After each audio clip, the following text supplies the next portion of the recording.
So it's June 13th, 2019. I'm going to call this Lacey City Council meeting to order. If you're able, please rise for the Pledge of Allegiance. I pledge allegiance to the flag of the United States of America and to the republic for which it stands, one nation, under God, indivisible, with liberty and justice for all. So before we go to the approval of the agenda and consent agenda items, I just want to do a point of order. We obviously have a lot of people here who are interested in our ordinance, our camping ordinance. And so how we normally do the process, during public comment, it's public comment on items not on the agenda. We will still have that on this agenda for items not on the agenda. Once we get to the ordinance, we'll hear a presentation of the ordinance, so you'll be able to hear the ordinance, how it's written, and our city attorney is going to give some feedback about that. Our chief of police is going to talk about that. And then once we get to that ordinance, if you have specific questions about the ordinance, you can come and give comments or ask questions specifically about the ordinance at that time. So hopefully everyone understands that. So for items not on the agenda, if you have something else besides the camping ordinance, that will be normal. And then if you have specific questions about the ordinance, we'll allow it at that time before a vote is taken. And also, given the fact, I would move that we move our ordinances up to item number 7 and move everything else down. So ordinance is the first thing on our agenda.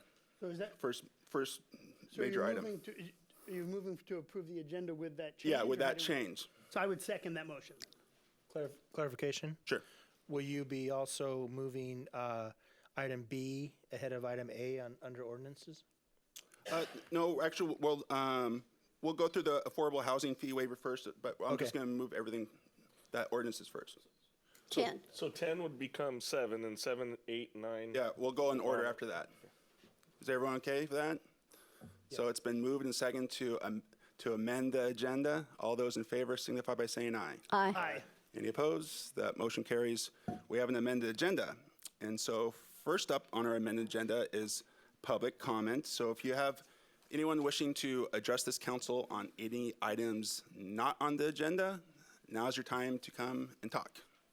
Is there anyone? Sir? No cup holder?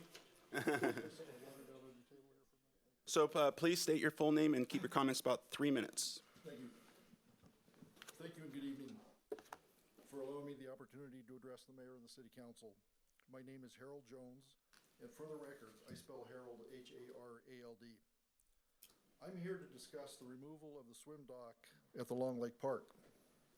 This dock has served Lacey residents for many years, both in the winter and the summer months. The Parks Department has spent approximately $50,000 to hire a consultant to tell us that diving off the dock is not safe due to underwater hazards. It was claimed that there are logs and other underwater debris that are a safety hazard for people diving off the dock, even though the dock is clearly marked that diving is not permitted and is supervised by lifeguards. From what the Olympian newspaper printed, the divers removed an anchor and blocks, and they also removed weed barrier from the lake bed. If the divers removed the underwater hazards, then why was it necessary to remove the dock? Now we have the Parks Department dipping into the taxpayers' coffers, again, spending thousands of dollars to relocate the dock to Long's Pond. The use of the dock at Long's Pond is going to be restricted to fishing for children and seniors over 70 years old. If one of them happens to accidentally fall from the dock into the pond, I doubt there will be a lifeguard on duty. Does this make sense? From a safety perspective, any more than removing the dock from Long Lake? The dock has been in use for many years and provided enjoyment for all age groups. I have been to almost every January 1st polar bear plunge where approximately 300 people jump off the dock in 3 separate shifts.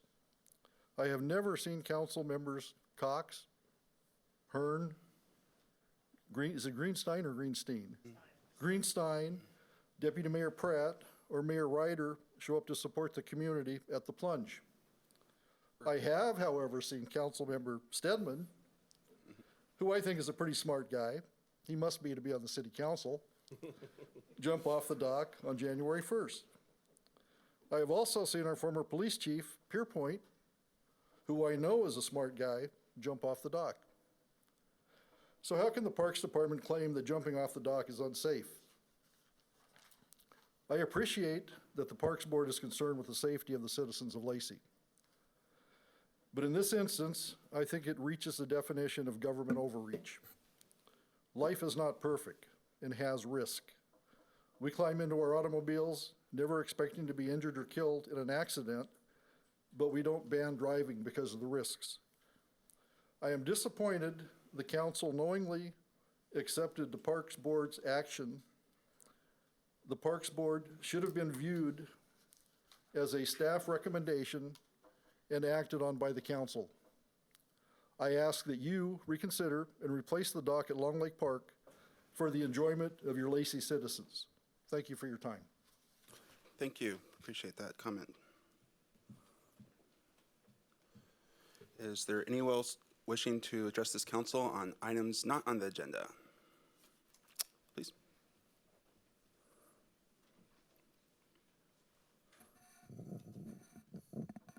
Please come and state your... Jenny Gessler. Yeah, please keep your comments about 3 minutes. You need my address? Nope. Okay. Mr. Mayor, Yes. isn't it part of a procedure to have people state which town they're from? Yeah, if you could let me know where you're from as well, I'd appreciate it. Lacey. Yes. Lacey. I've spoken here before, and I'm back again to keep my face present. I sent you all an email today, and the city manager, all of the city council, and the police chief today. But I want to paint a picture for you once again, in case you forget what goes on in Hawks Prairie. I may leave my house at 32nd and Marvin, and I may drive a mile out to I-5, and I may encounter at least 5 people of the street. My personal tolerance is becoming slim. I witnessed a camp grow on a commercial property, which I detailed in my email to you, so I won't take much of your time on that. But I watched that camp grow from one person to more and more people, from one item to having a couch delivered to them one day. I contacted the broker. It's not like I'm up here complaining and not doing something about it. That finally broke up 3 weeks later yesterday. I will let you know from another neighbor that went and spoke to a gentleman.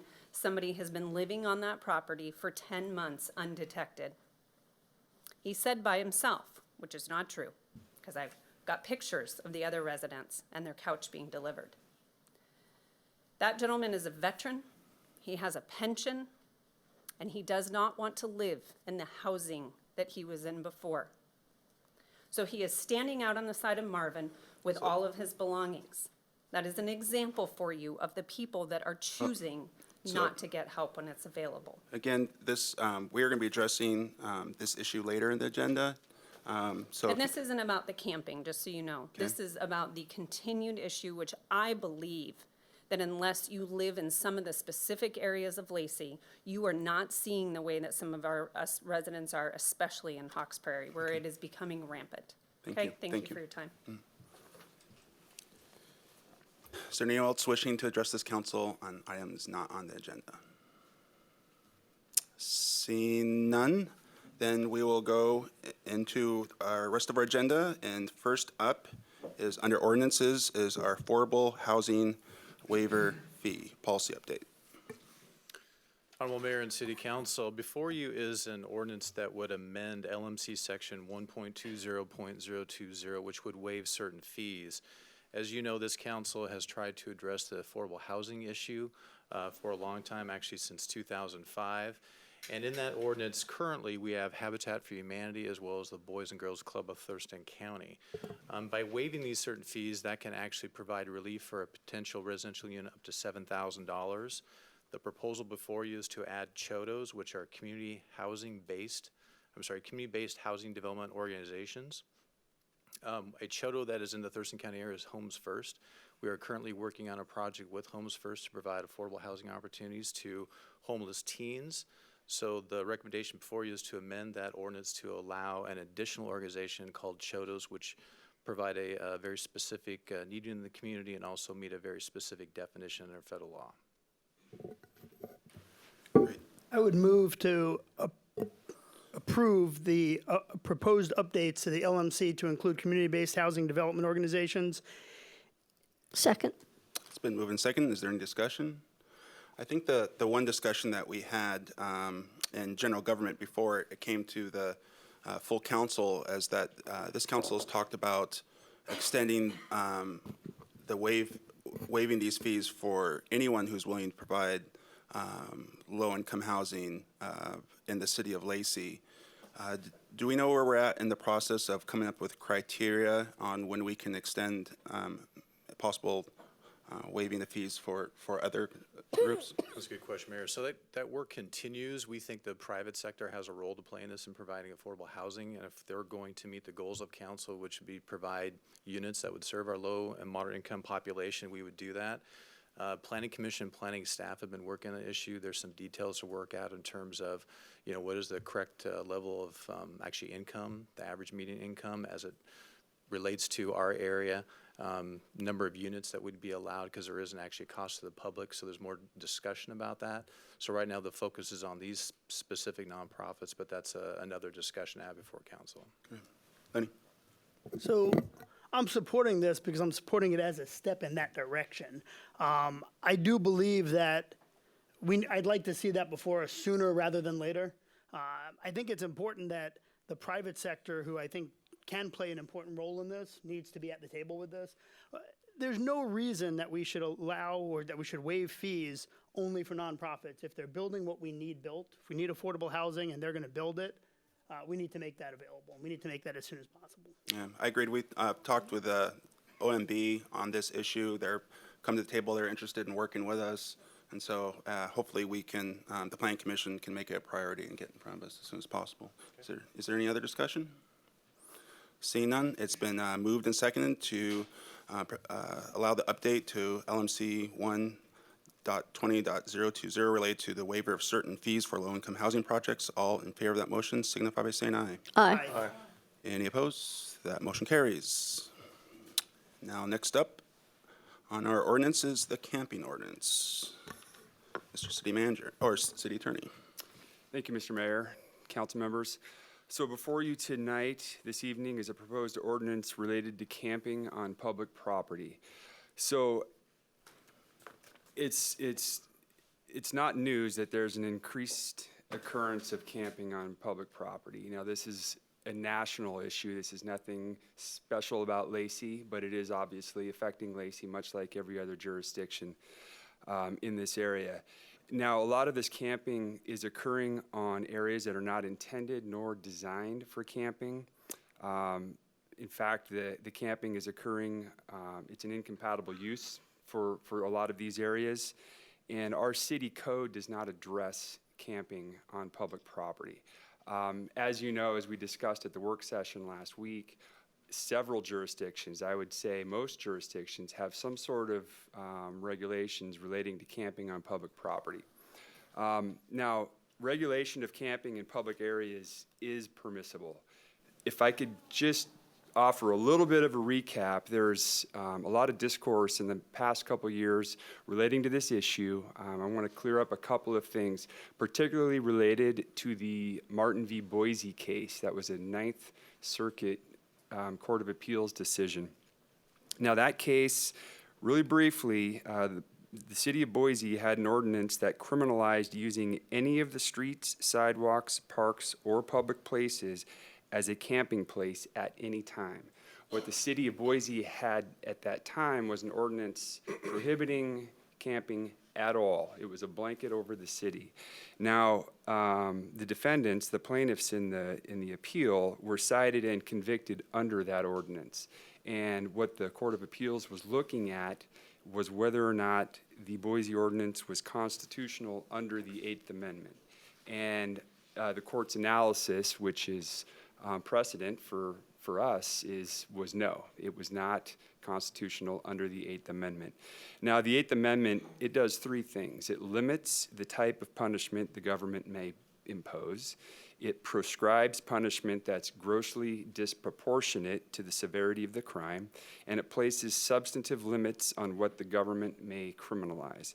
And it was this third provision, the substantive limits on what a crime can be, that the court focused on. And the court found that an ordinance that criminalized the act of sleeping on a street was unconstitutional when applied to a homeless person with no place to go. Now, the holding was narrow. It did not dictate that cities have any affirmative obligation to provide shelter. It did not indicate that anybody that wishes is allowed to sleep or sit or lay down on any piece of public property at any time. Rather, what the ordinance or what the court held was simply, or not simply, I mean, it's a complex issue, but the holding was clearly limited to the fact that a jurisdiction cannot prosecute homeless individuals for being homeless, for involuntarily lying on public property if they don't have anywhere to go.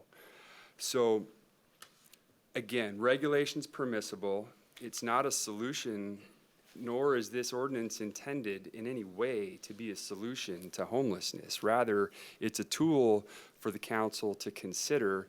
It would offer the city control over what types of places would be appropriate for camping, where those public facilities might be that would be appropriate for camping, and perhaps when those facilities might be appropriate to be used for camping. The proposed ordinance does prohibit camping in public places, but it includes provisions which prohibit the enforcement against persons camping due to homelessness when adequate shelter is not available. So that is a brief recap. Of course, we could talk all night about this, but the recommendation is that council take action to adopt an ordinance adding a new chapter related to camping to the Lacey Municipal Code. So before we get started, I need some definitions here. How do we determine what is adequate shelter space available? My question. There's a lot of undefined terms from the Boise decision, and there's no clear, bright line rule as to what adequate shelter space is. This is not an area that's going to be, it's just not clear. I think it would be safe to say that an area that's equal to or better than what is being used would be adequate shelter space. And again, it's going to be fact specific. It's going to be determinant on what the circumstances are. Obviously, a house with a bed and a kitchen and all that would certainly be adequate shelter space. If somebody is in a motorhome, their shelter space isn't really going to change. They're not looking necessarily, I wouldn't think, for something different, but it's, maybe where would be more appropriate there. So this specifically says that this ordinance cannot be enforced unless there is adequate shelter space available someplace else than from the public property that you're specifically asking them to move from. Correct, and there's going to be some discretion involved there. The ordinance also contemplates policies to be developed by the police department. And officer involvement and officer discretion is always going to be a factor here. But again, I can't offer you a clear definition of what that is. That's not defined in the ordinance itself. So I'd like to hear from. Can I ask you a clarifying question first? So, and I understand there's no bright line, so I get it's not an easy question to answer, but for the sake of us on council as well as the public, in your opinion, if we had, say we're making someone move, or police are asking someone to move from camping spot X, and we have another place where we've determined as a city that we're okay with them camping, there's no, certainly not any less, the condition's not any lesser than where they are. Would that, in your opinion, meet that definition? I would think that would be appropriate. Thank you. So, Chief, can you tell me, given this ordinance, what would be the police's response to this ordinance? Certainly, Mayor. So one thing I think that it gets lost in the discussion when we talk about a camping ordinance is when people observe people camping out in public, it's not always a call of a criminal complaint. It's a call of people that are sympathetic to somebody that's out, out without shelter. And they call the police department. And what this ordinance does is it gives us the authority, the legal authority to contact those individuals. So if there's something criminal in nature that's going on, that's what we do. We can handle the criminal aspects of it. But you have a very empathetic and caring police department, Mayor. And we understand that there's a need for us to engage our homeless community and provide whatever assistance we can to them to get some assistance. So I'm looking at this ordinance as much more than it's the enforcement of a camping ordinance. It gives us the ability to actually contact these individuals and make a difference. Whether that is something, if it's criminal in nature, again, that's something we can take care of, but it also gives us the ability to address these individuals and look out for their care and safety as well, and hopefully find some of them assistance, some means to get out of the public area, to get off the street, and to be in a safe environment. Okay, so I guess the question I have before I open up to the council, and we can take some questions from the audience, is if we haven't determined a different place, a specific place where they would be allowed to shelter for a time. So until we have determined where that location is, this ordinance isn't enforceable. Is that correct? The ordinance includes provisions that prohibit enforcement against a person camping due to homelessness if there's no shelter available. So in your hypothetical, if there is no alternate shelter available, you're directing law enforcement not to take action and not to cite.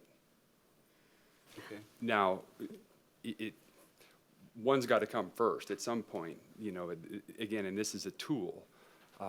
If there is shelter space available, then what the council is indicating is that they're choosing to limit where this sort of activity is appropriate.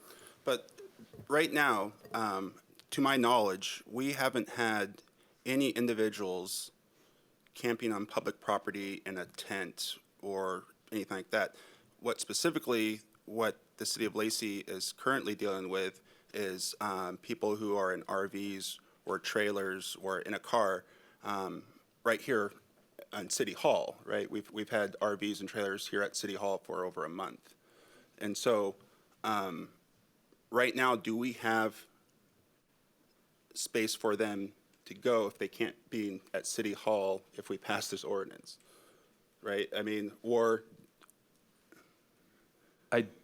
I'll defer to Chief Semko on this point. I do believe there's multiple instances of persons camping in tents in the city. It's not limited to what's occurring at City Hall. And that's correct. We have had several calls for service for citizens that are concerned with people that are camping on public areas. And currently, absent the ordinance, we can make contact with those individuals and hope that they're amicable to engaging in a conversation. If they're not, that we have no legal authority to follow up or do anything else other than start a conversation. So again, this would give us the ability to dig a little bit deeper and see if there was something more we could do to help with the situation. Councilmember. So I have a process question. Typically, we put a motion on the table before further discussion. Since we are going to accept public input, do we put a motion on the table now, or do we do No, that after? I would think that before we do that, we should probably hear from the public. Before we put a motion Yes, on the table? yes. Okay, I'm just checking with. Is there any other specific questions you have about process or anything else? No more process questions for me. Am I understanding that our deliberation and comments are going to be a little bit later? Yes. Okay. So I have just a short little comment or question. So they can provide directions to a shelter location, or they can offer one-time transport.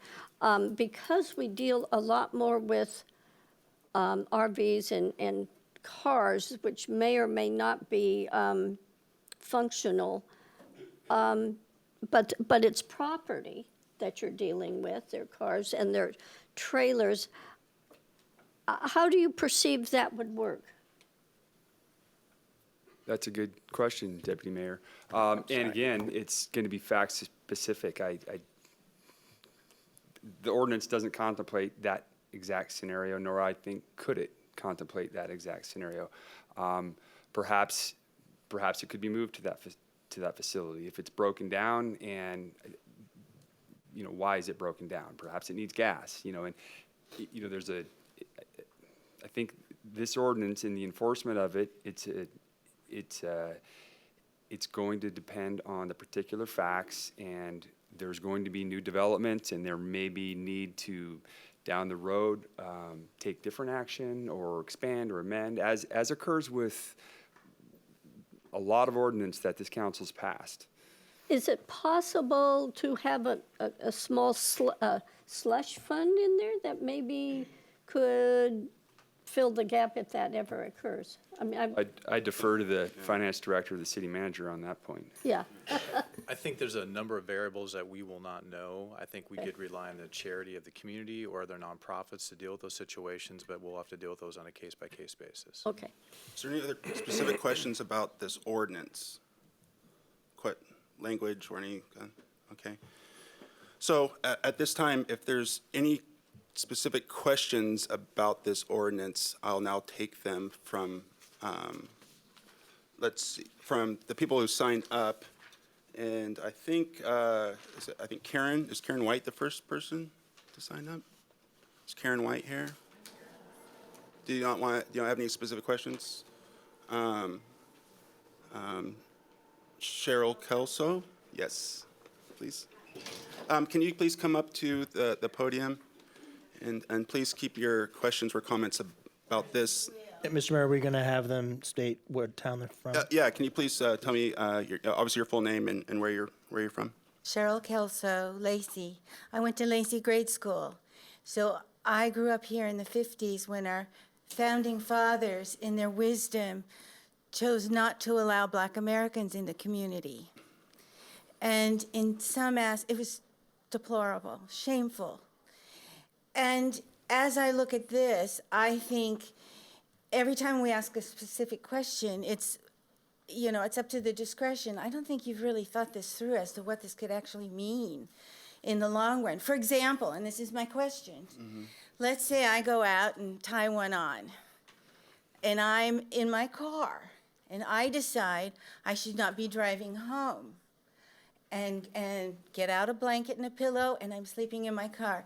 Am I camping? And can I be directed to a homeless shelter?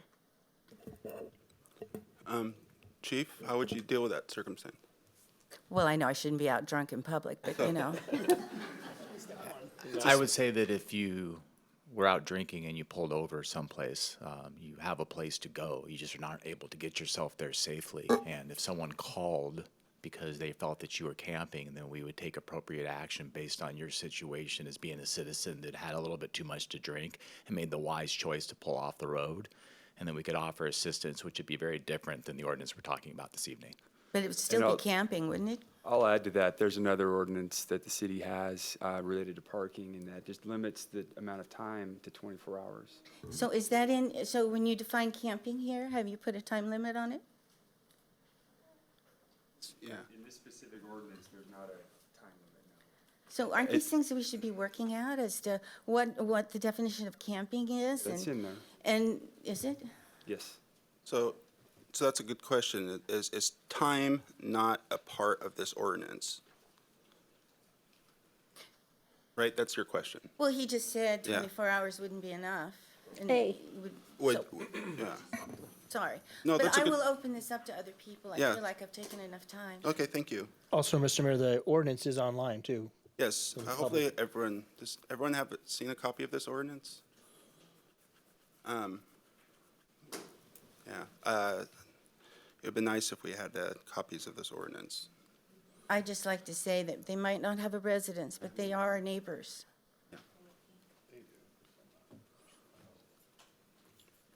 So the question is there a time limit where you consider someone camping according to this ordinance? No. There isn't. Excuse me, no. And the question was specific to a motor vehicle pulling over and someone sleeping in the motor vehicle. Could there be some overlap, and could that be interpreted as camping? I suppose it could be.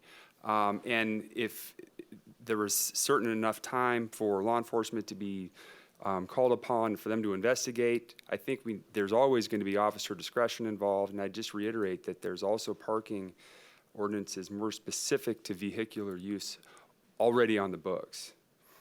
And I think there's a question. If you look at the ordinance itself at 8.10.050 enforcement, first line says, prior to issuing any citation pursuant to this chapter, the investigating officer shall inquire whether the camping is due to homelessness. So this applies specifically to homelessness. And not to camping in this case. So the situation that you described would Was not not fall under under this this ordinance.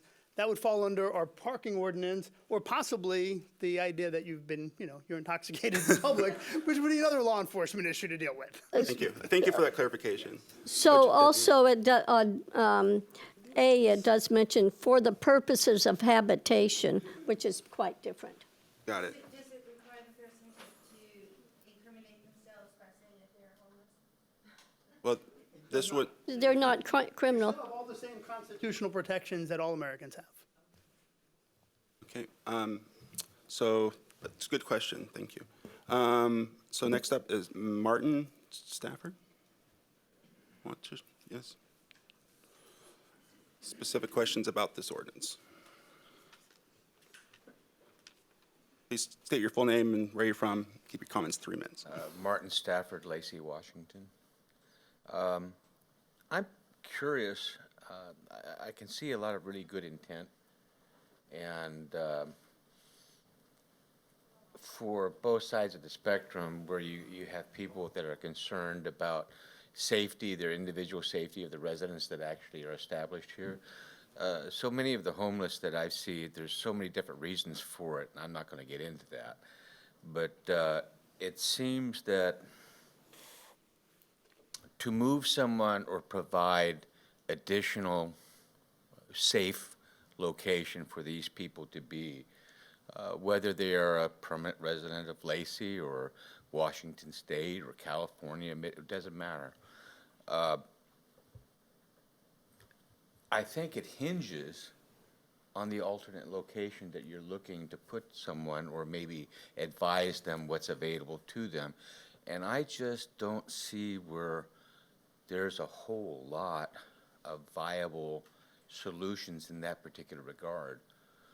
I'm thinking that it's kind of like putting the cart before the horse. You want to move these people to a safer location. The intent is really good, and it makes me feel good, but I don't see, if this measure is adopted prior to having alternate locations to put, maybe the council should maybe look at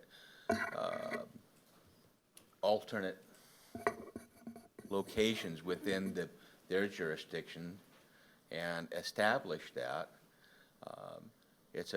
Starting from scratch is going to be hard, because I don't see anything in place. I don't believe there is anything in place, is there? I haven't heard of any. Maybe we should be taking a look at available city property, setting aside, maybe working with some nonprofit organizations. I think this kind of really needs to be researched. The intent's good, but I just, So sir, I agree, specifically about this ordinance.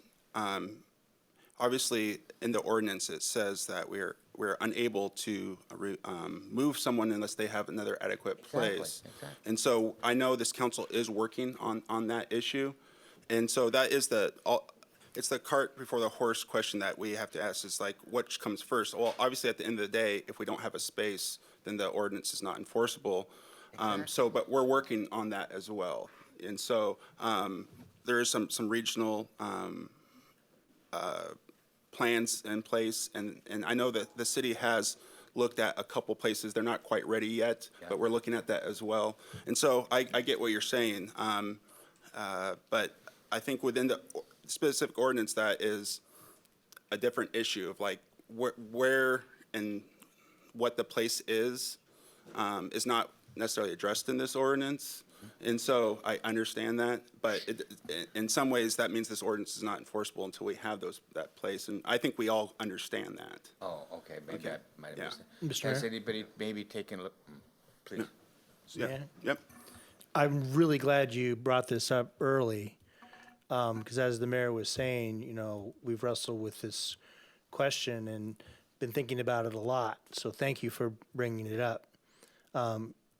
My conclusion to this point, based on the several discussions the council's had, many public comments, and then your comment reiterating this conundrum a bit, is that I think that the Ninth District Court, in their wisdom, put a place to be as the number one priority. I think that's a good thing. So we kind of have to step in now, it seems like, and say, okay, public places probably aren't, or just random public places aren't a place to be. So we're cognizant that we need to consider regarding enforcement a place to be, and we are working on that. But we need to have, first of all, establish these definitions and note that a random public place, not the place to be. So we're getting there, and I'm actually very pleased that the Ninth District Court established a place to be as a top priority. I just don't see that in Lacey, a place to be, if you haven't worked out where the Well, place is. we are working on it, and there are some things in the works, and I didn't see that in yeah, the, because we're not quite there yet, but we are working on it. And I know it's a process question. What do you do first? And this is a question I had to our city manager and to our city attorney, and I asked it right from the get-go, if we don't have that place yet, then why should we put the ordinance in? But we need the ordinance to establish the place. Well, the other thing is the relationship so that the police can find out what their needs are and talk to them as well. But on the flip side of the coin, we could be here talking about the location, and you'd be saying, hey, That's we a don't have an different ordinance. Yeah, So Yeah. it's, it's a the process order question. is, you know. And another big point that we all concluded that this isn't a homeless ordinance we're talking about. Yeah. This is a camping ordinance, so we have to make some definitions about what and where camping is. But while this is going on, we're all concerned about homelessness. but I thought the Ninth Circuit was specific in directing and upholding the rights of the homeless. Yes, They said, in yeah. their decision. and we'll comply with that. Yeah. But we, in the meantime, have to define what camping is and where camping should be. That's that's very important to all the citizens is, you know, what is camping and where is it? We have to determine that first. But homelessness is certainly a priority. Yeah. Does anybody mind if I ask just one more question in relation to this? The other thing is, there are other models of Olympia has. I'm not sure how that's working for them, but has anybody maybe researched? I mean, if if it's already invented and already actually, there's a model of how it works, is anybody, you know, So, I certainly wouldn't yeah. mind So there's- copying somebody else's work. Again, on that the- is,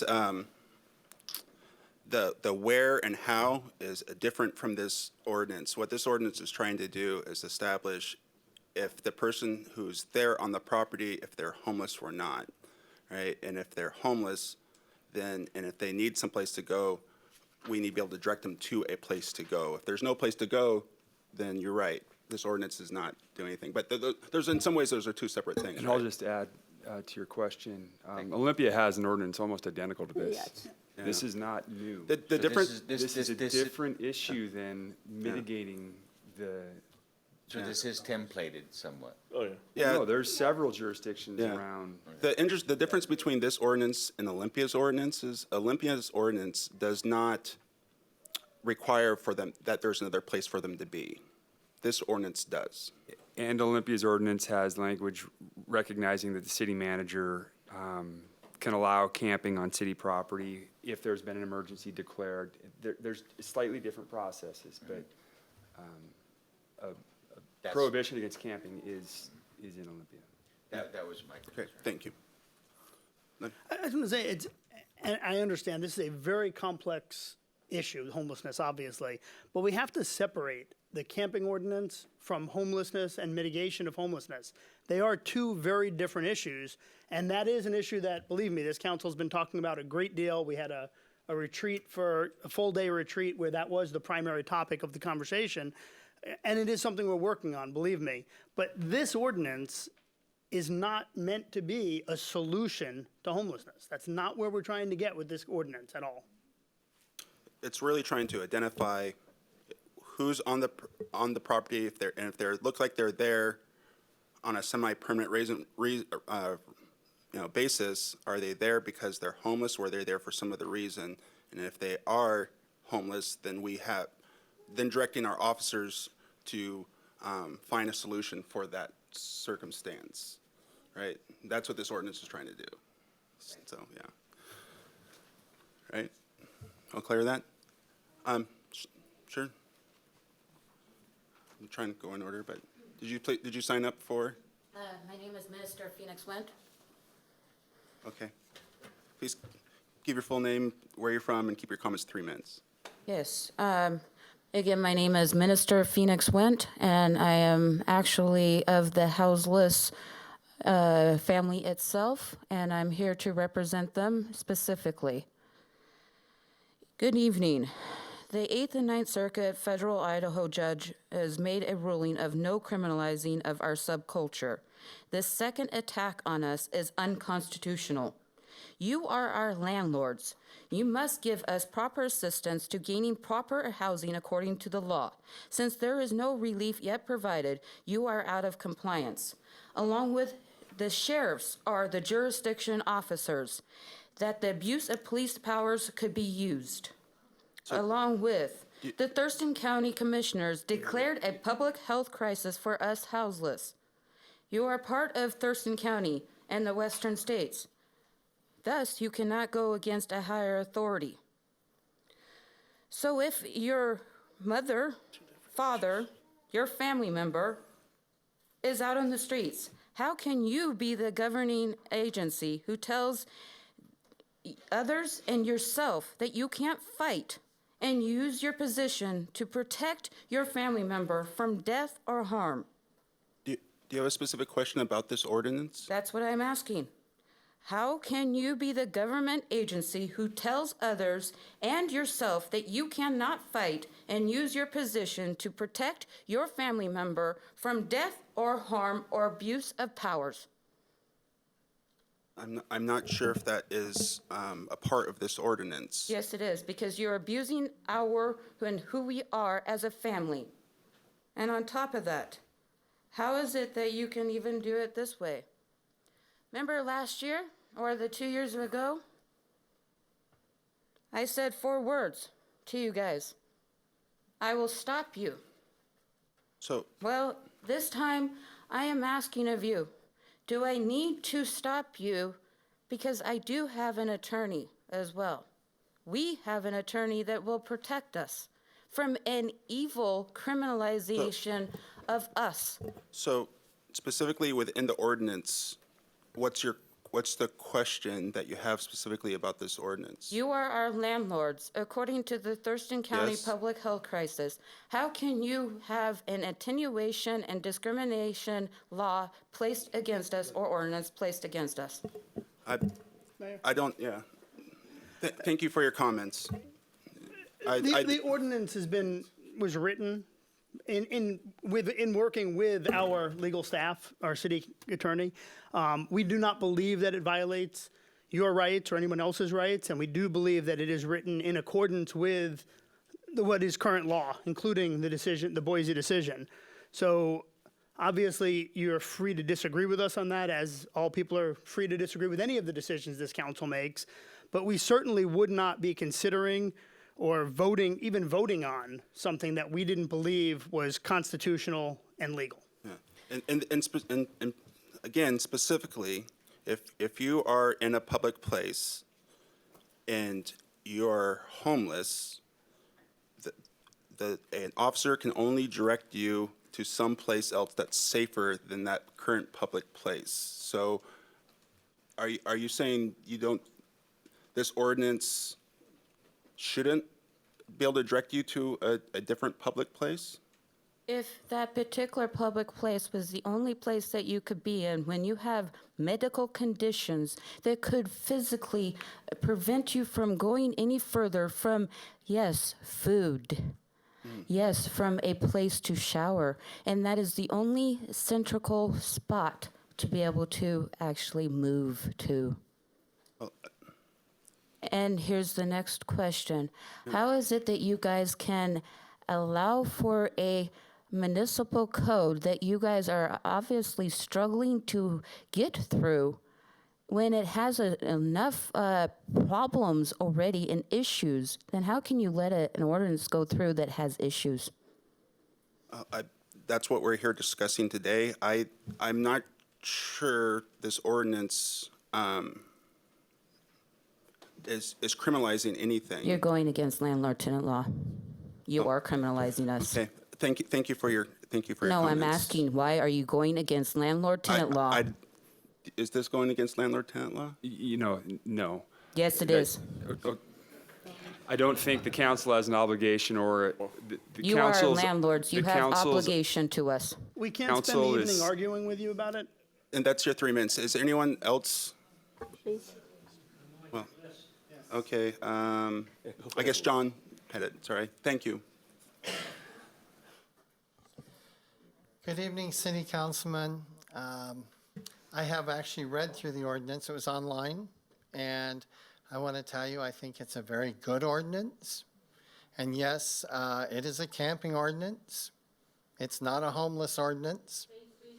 And the fact of the matter is that there's provisions in the ordinance to accommodate to the homeless people in their circumstances when there's no other accommodations available. So I appreciate that very much, that you have an ordinance coming forth. There was some questions which I have, which I think might be helping the ordinance a little bit more.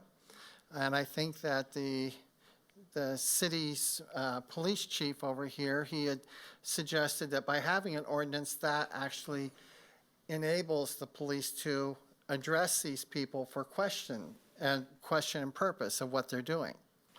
I think that that's very important, to be able to question, to find out who they are and what's going on with them in order to see that they help them. And obviously, the ordinance has two different provisions. One for people who just want to be camping out, and one for homeless people that may not have all other alternatives. I understand that. But one of the things which I think is important, having the Thurston County Homeless Survey recently come out, is that the people should be identified. The citizens that are living here and walking the streets and using the facilities that Lacey has need to have the safety margins. And one of the questions which I think needs to be addressed is, in your in your ordinance would be that the police are within their ability to require identification to identify who these people are. In the Thurston County survey, while there was 800 identified, probably more homeless than that 96 of them were underage children. That leaves 704. On the Thurston County Sheriff's website, there is 108 transient So registered specifically, sex offenders. so specifically about this ordinance, is there something? The specific Mr. part Mayor, is, can we have the audience be respectful to all, everybody that's up here Agree. speaking? I'm gonna try to get to specific questions about this ordinance. Please respect everyone's time here, and so we can get through this. So specifically about this ordinance. Specifically is this, can you incorporate something that enables the police to identify the people as opposed to just walk up and say, are you homeless or you're not homeless? So To identify them and know who they are. Perhaps they're criminals that have a problem. I don't know, yeah, is that a legal question?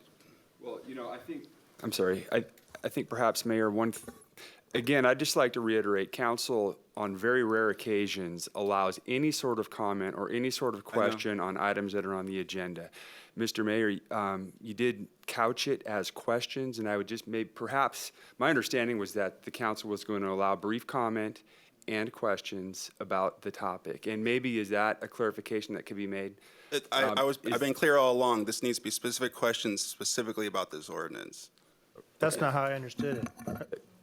I misunderstood. I thought they were going to make comments and questions. Only about this Only on the ordinance. agenda. About the ordinance. About the ordinance, Ordinance. yeah. But I guess the question I would have is, are you looking for something framed in a question, or can it be a comment? I would specifically like a question about this ordinance, or a comment about something specific about this ordinance, because that's what we're determining today, this ordinance, not other issues. Correct. Yeah. Right? Thank you for the agree? clarification, but I do think we do have an actual question, though, Yeah. right So now. the question was identification. Yes. Yes. And there's nothing in the ordinance, nor do I think there should be anything in the ordinance related to identifying anybody. This is an ordinance that is a tool. The council, if it passes it, will be regulating the use of public property. If there's somebody alleged to perhaps be violating that regulation, law enforcement would be able to approach and engage with the Constitution behind them and the Constitution in favor of the person they're approaching, and all the other rules that already exist are going to apply equally.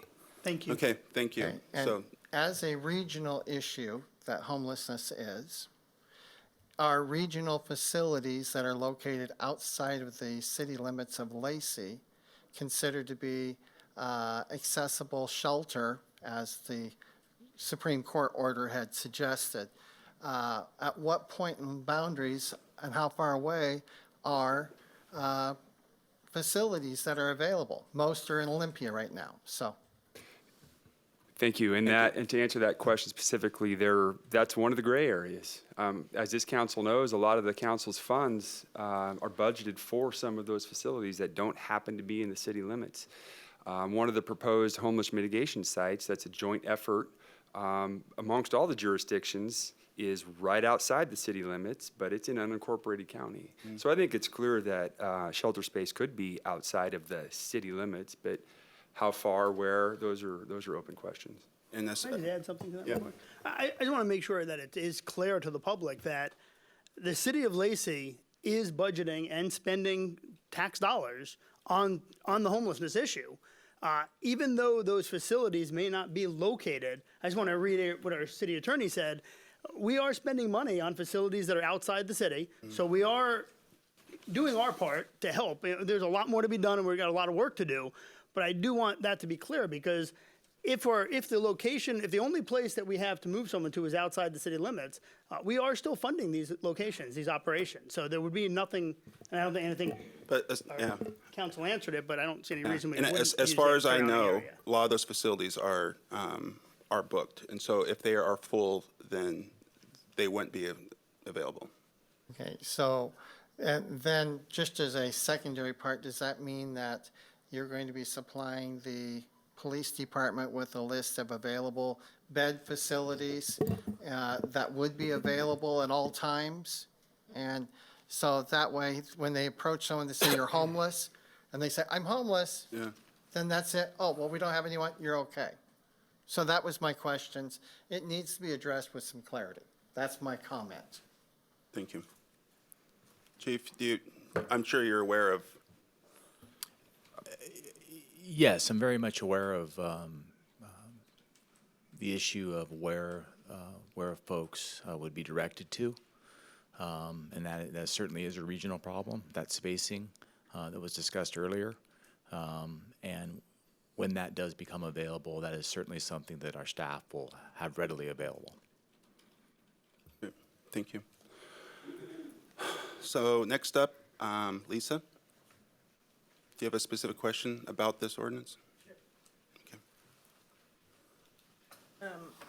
The question I was going to ask is different now, but based on what you said about that the, Please give your full name. oh, sorry, Lisa Gelati, I live in Lacey.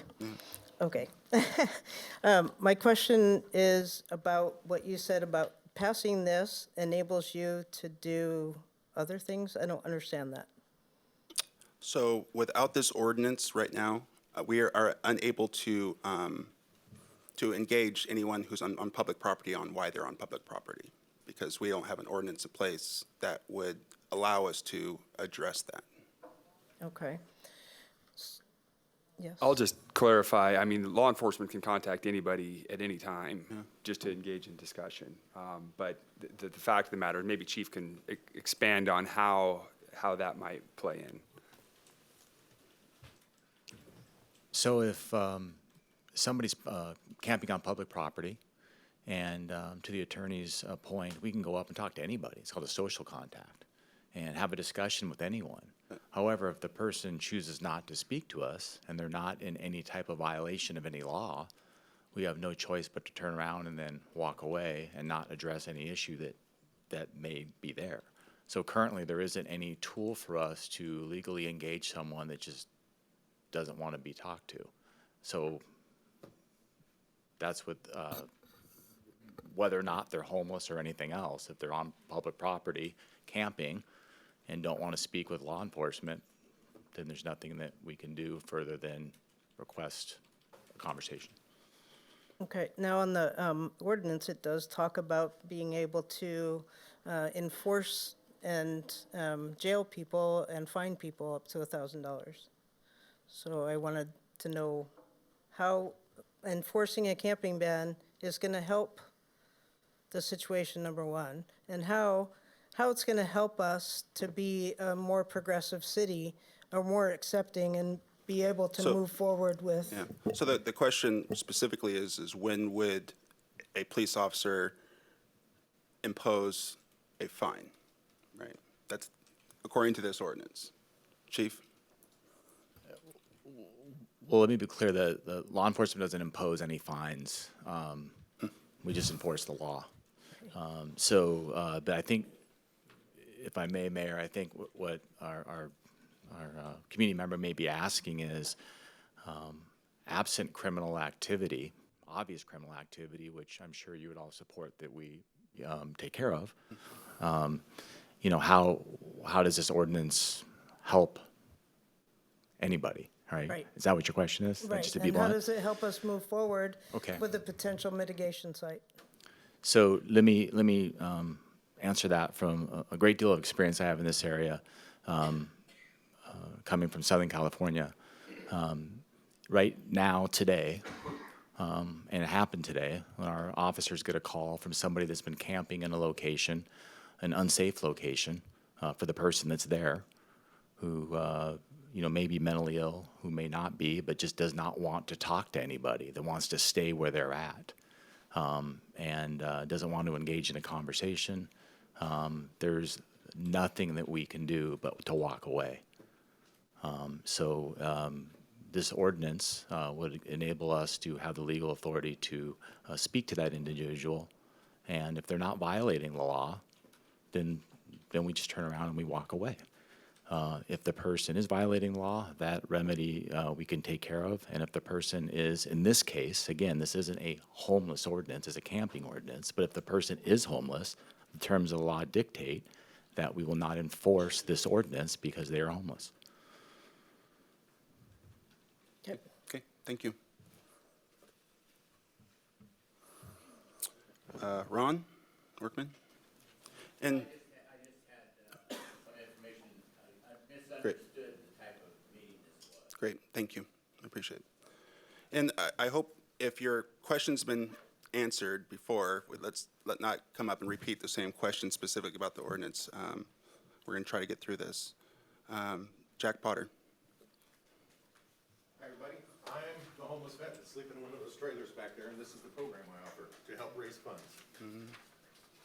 Thank you. I'll pass them out. I'll pass them out. We can pass them down.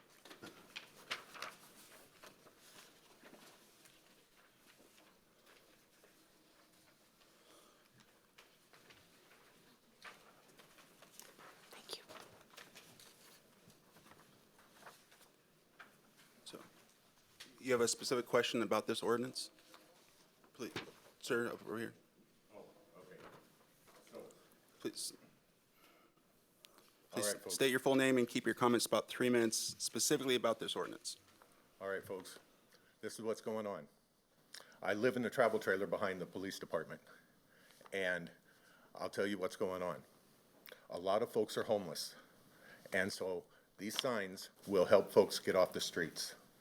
Okay? Can you answer the mayor's Yeah. statement? So is there a specific question about this ordinance? Yes. Okay. The question is, Okay. not so much a question, but providing a solution, because all I've heard is questions. Paid safe parking will provide a solution. Madam Okay.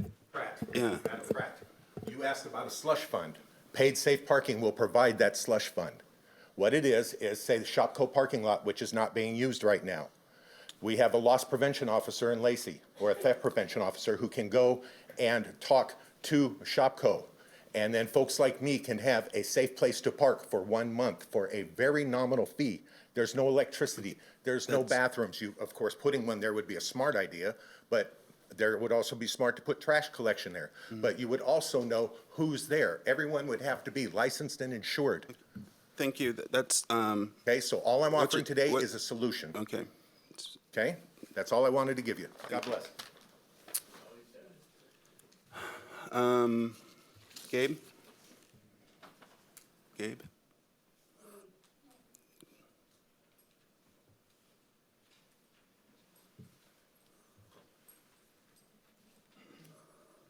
Please You state- want to know who I am and where I'm from, right? Yeah, and keep your comments to 3 minutes. Washington State. My name is Gabe Sear, and I live in a very small motorhome. I currently am parked in Jack's area while I take care of my sister who's just had surgery. So I'll be here probably for a month or two. That's my intention. I'm definitely sleeping in my vehicle. What I am missing in terms of a question is, are there tons of people out here who want to camp that are not homeless? I mean, you say that this rule and ordinance is for people, not for the homeless, but for people who are camping. And I am missing who is out there camping that needs an ordinance that is not doing it because they're homeless, or at least houseless. I don't consider myself homeless. I consider myself houseless because mine moves down to Tucson and, out to Ocean Shores when it's 90 here and that kind of thing. But yeah, so who is it that this ordinance is purporting to take care of when it can't take care of the homeless? Again, this ordinance isn't purporting to take care of anyone or anything. Okay. I think the ordinance, what council's looking at is down the road, they're regulating where camping can occur. And again, if it's a person that's homeless and there's no other alternative, what the previous speaker's indicating is an alternative. If there's an alternative, right, I then got that would that. be a place to go. I got that. And then if you're in an area that is not an alternative, then you'd be in violation of the ordinance. The ordinance regulates location, time, place. So who is it that we're we're regulating? Because it's only the homeless that I'm seeing that are camping out there in their vehicles and putting up tents on the streets. And stuff. assume, if you will,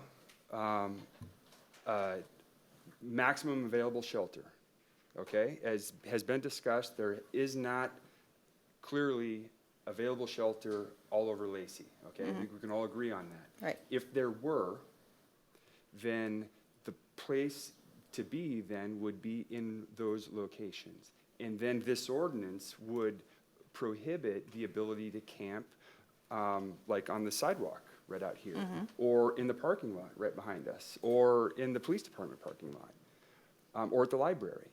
You know, and law enforcement would contact that person and they'd be like, there is a location over here just for your purpose, because you're homeless, because you don't you're have any homeless, place to right. go. All right. And it's a work in progress. So, It's the homeless that you are regulating with this, no, not it's behavior. who happen to be camping because they So don't have this a is- place to live. Again, this is right? about where they can and cannot camp, Right. right? Right. Zoning, it's zoning. Right, It's not, okay. it's, yeah. Okay, So, and, so, go ahead. so specifically about this ordinance, what other question do you have? Nothing other than I hear you don't know what the Martin versus Boise, you know, the outcome of that says that you have to have in your jurisdiction shelters, space for as many people as are homeless. Period, that's what it says. Now, I don't know about, you know, how that works out in terms of whether you can contract with Olympia or somebody else to provide your homeless, but it says in the jurisdiction and as many as have been determined are homeless. It's real pretty specific about I that. think that's quite. Yeah. Can I just provide a comment? Again, not to oversimplify the ordinance. The city of Lacey, as your jurisdiction, has an obligation to protect its public property. We have 1,200 acres of parkland. We have 153 miles of streets with right-of-way. We have the City Hall campus.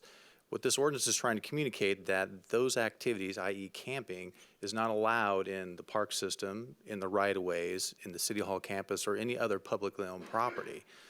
What this ordinance does do does afford the constitutional protections as articulated by the Ninth Circuit Court that says if you do find yourself camping, which you should not, and you are in the state of homelessness, then we will not fine or basically fall through in that ordinance because we have an obligation to protect your constitutional rights.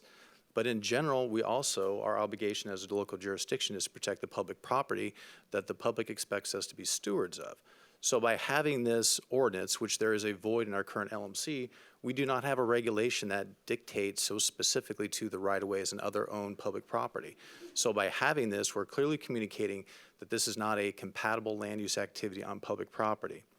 That's the first step.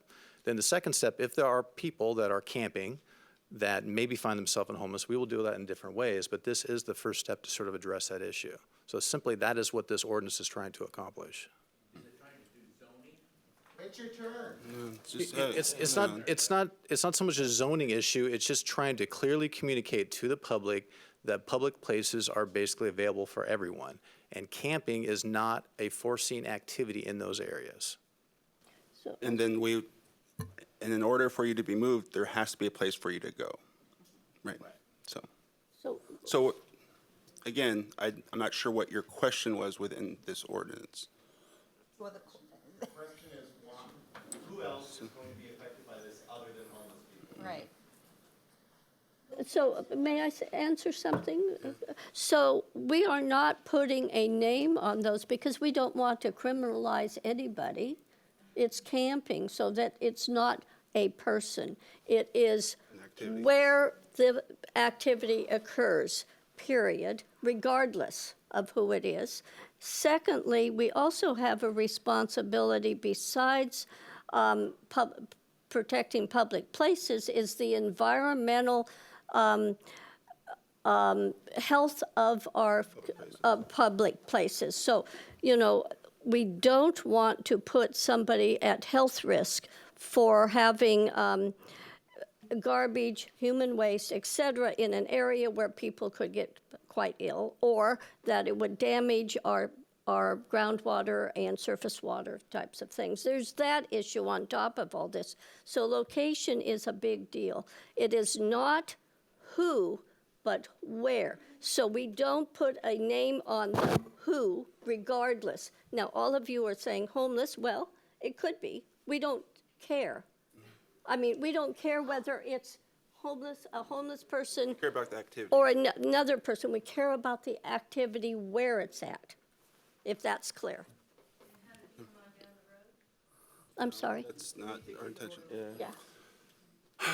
Okay, let's go. Marie? Mayor Ryder, does Lacey know how many homeless are in? Mayor, can we keep the outburst? Yeah. So, again, everyone respect this time where I'm gonna close down public comment. Okay. Can Do please- I get to talk? Yes, please state your full name, keep your comments 3 minutes, specifically on the ordinance. Yes. My name is Marie New. I am just recently to the Lacey area. I am the surgical patient my sister's taking care of. And we are world travelers. And what I keep hearing, not just out here, but right here at this board, is homeless. I've been listening because a lot of it didn't make sense to me, and I appreciate the clarification that you've done thus far.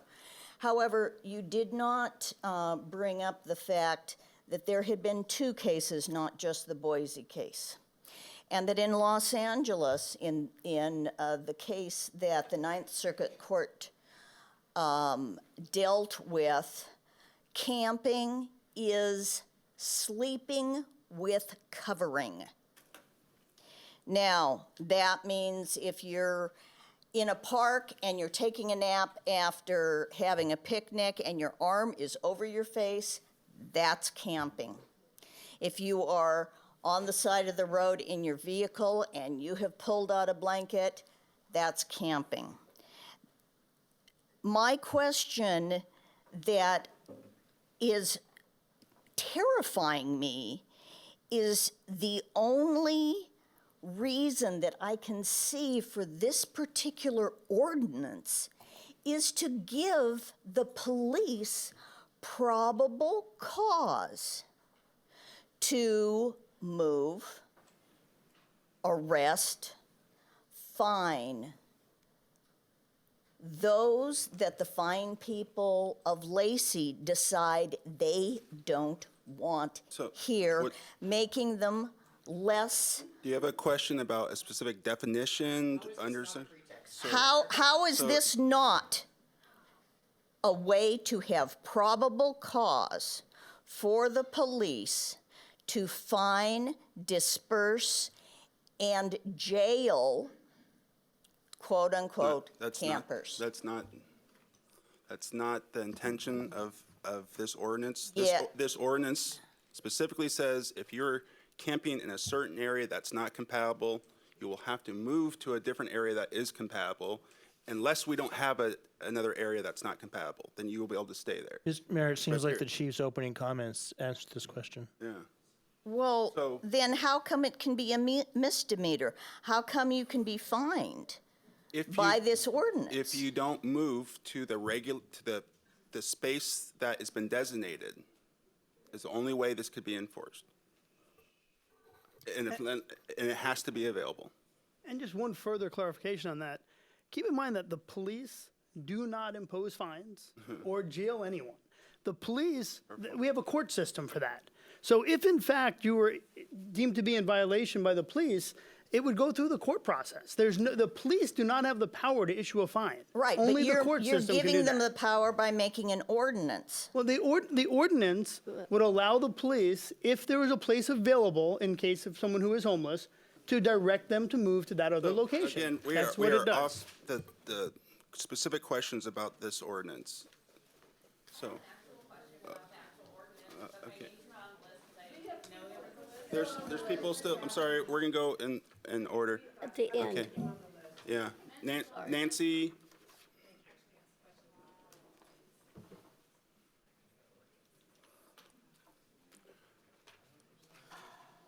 Please state your full name. Hello, comments to I'm the Nancy Yant. I live here in Lacey.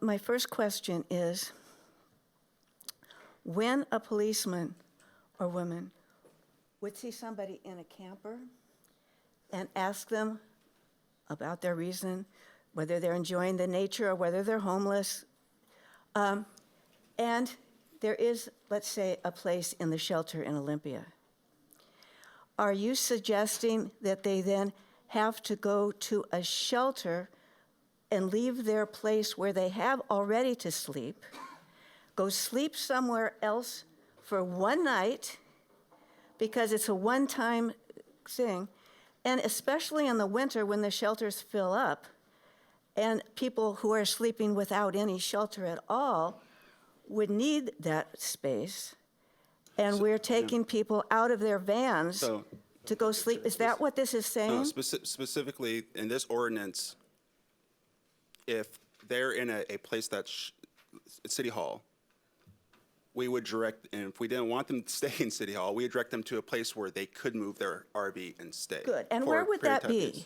We are still working on that, and until we get that place, you're right, this ordinance isn't enforceable. Until you get that, this ordinance is ridiculous. Excuse me, I don't mean to criticize particularly. We understand there's but a process question. It's okay. Where I have worked on this issue, we set up the places first. We had a nonprofit who the police would refer the van or the people to, and in my case, we worked with the vans. Mm-hmm. They would be registered. They would be helped. What services do you need? I worked in a church. We provided some of the places. They would be assigned to our church.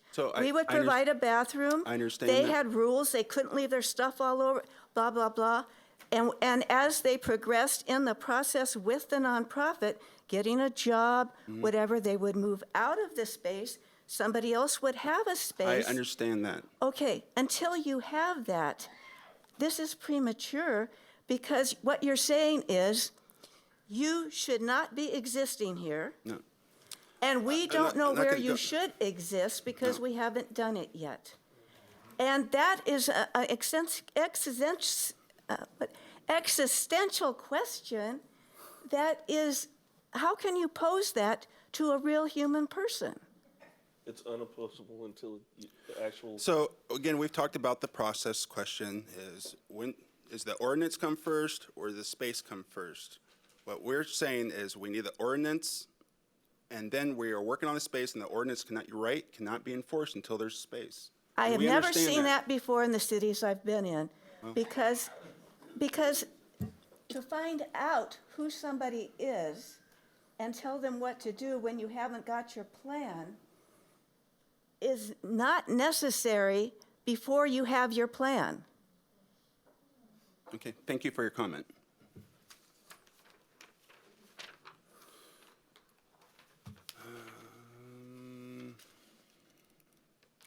Stryker?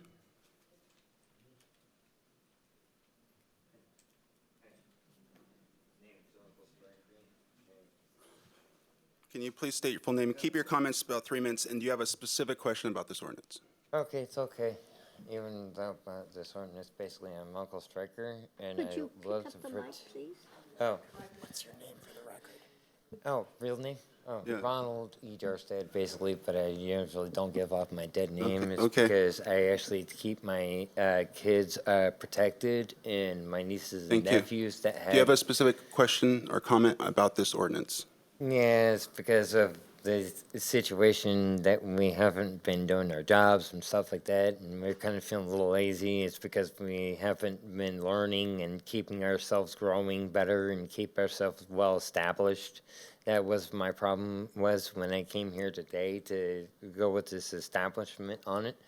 It's because I was starting to get very, very nervous about it. It's because how we're supposed to help and teach our kids not to do the same thing like the adults do and throwing our Thank you. trash. Do you have a specific question about this ordinance? Okay. I'm just disabled. I try to do as my best as my ability is to try to help out being a translator for the kids. and trying to make sure if they learn and they have a growing responsibility with themselves, so they don't have to do like they would do to damage the city, basically. So we're trying to help them out and understand it's backwards just as important as the adults. Okay, well, thank you for your comment. Thank you. If you have another specific question? It's already done. I can't. You have a specific question? Yes, but how are we not feeling very well if our jobs are being pulled back, and how we're supposed to learn if we don't get into a job that we feel good about and us kids would grow to learn on and keep us from not doing those things like the adults would prior to do, basically, so we can do a lot better, so we won't have to like have like bad decisions or. Stryker, thank you for your comments. Thank you for your comments. But we need our help back again. Okay, thank you. Basically, so we can get back up there, we don't have to feel just as lazy, so we can get things done. I would like to work. Thank you. But I would like to help out in this. Thank you. Darn ordinance. Have you, Terry?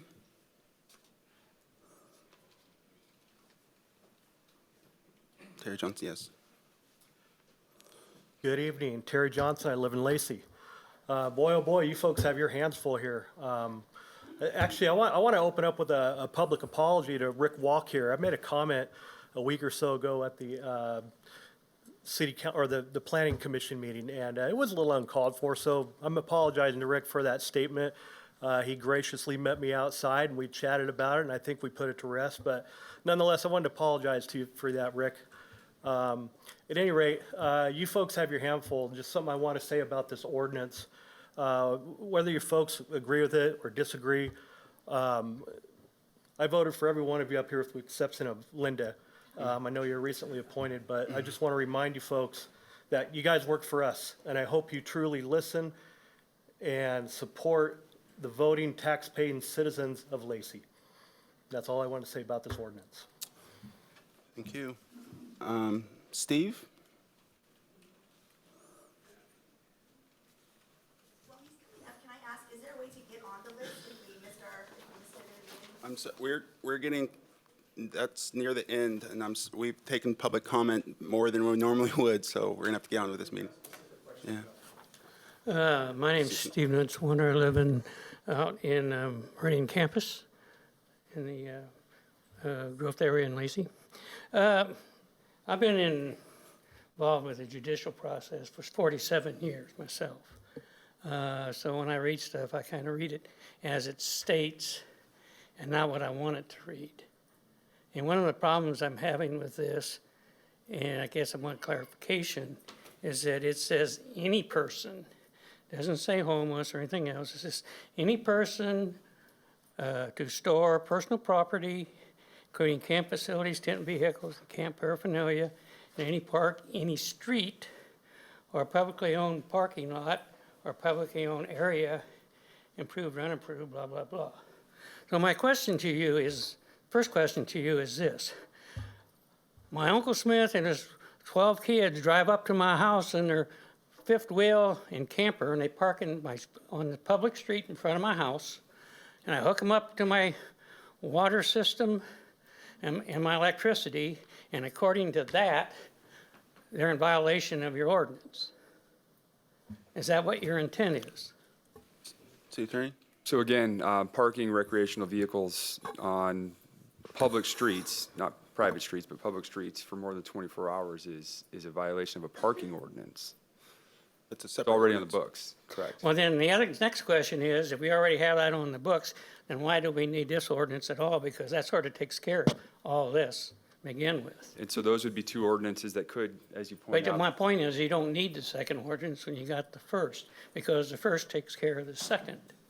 Secondly, I would like to ask, you said if the police comes up and they find, as soon as you get everything in place, which I agree with the lady that says you got the cart before the horse, but, and then he gets fined $1,000 for a misdemeanor, and he can't pay.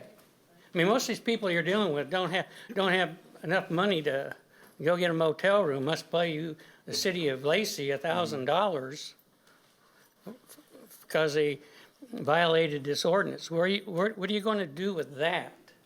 You're just going to forgive it? Because once you forgive it, you've just nullified your whole ordinance. If you can't enforce it, it's a worthless ordinance. And that's all you don't need to answer my question, just want you to think about it. Thank you. Thank you. I'll take one more. One more. You guys need, okay, you're right there. Yeah. It's the last one. All right. state So your I'm a full- local attorney. My name is Spencer Baldwin. My first question is, how is this not a pretext? Now, a legal pretext in Washington state is not allowed. It's impermissible under our Constitution. So what your police chief just said is that he needs this objectively in order to be able to institute a search. And we have very strict protections on searches. So I'm wondering, how is this not a pretext? City Attorney. So, noted, it's an ordinance that prohibits camping on public property. What Mr. Baldwin is referring to is a constitutional protection against unlawful searches and seizures, and using some law that they're not going to enforce to find criminal behavior of something else, and using one to find the other.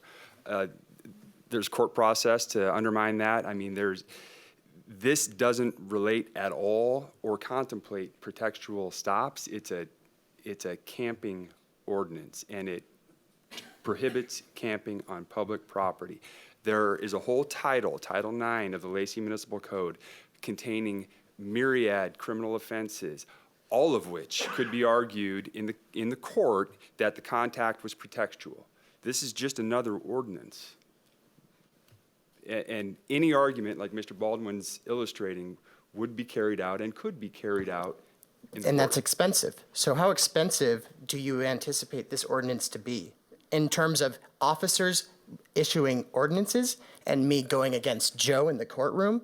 What do you anticipate those administrative expenses to add to this when we have to actually solve the houseless problem? And if we're devoting our resources to this, what use is that? How does that further us in our 2005 requirement to solve houselessness by 2015? Did you have a question about this specific ordinance? Yes, the definition of camping, and if we want to look at that under 810.030 sub A, camp means to pitch, use, or occupy camp facilities for the purpose of habitation. So that seems right there to define a certain legal interest that could be implicated for substantive and procedural due process. So how does this not run afoul of the Equal Protection Clause? And alternatively, how does this not run afoul of the Supremacy Clause when we're looking at the ICCPR, CERN, and other international agreements that we have ratified in this country? Do you have a? That's a question. Okay. That's about law. Okay, that's That's a good question. And yeah, and I don't have a prepared answer for every question that could come up about this ordinance. I mean, again, allegations about the impermissibility of the enforcement of this ordinance or of the constitutionality of it, there's a process for that. All I can offer counsel is my opinion that this is a legal ordinance and that counsel would be backed by the law by adopting it. Okay. Do you want to be on the hook for attorney's fees? Okay. Because when somebody okay, challenges that's- something like this, like myself, you're going to be on the hook for attorney's fees as well, because it's unconstitutional. Yeah, thank you. That's gone off the, we're done with the 3 minutes. We are done with public comment. I thank you all for Hanging for in surviving surviving that. Before we go on to council consideration of this ordinance, I think for me the difficulty in this entire process that I would agree with is that we're putting an ordinance in place that might not be enforceable because we don't currently have the facilities to move them. And I understand that. I understand that. And that is an issue. But it's a horse in a cart situation that we're dealing with. One way, sooner or another, we need both, right? We need an ordinance that defines where it's permissible and unpermissible to stay on public property, and we need facilities and resources to provide a place, an alternative place for that. I mean, that's the two things that we're dealing with.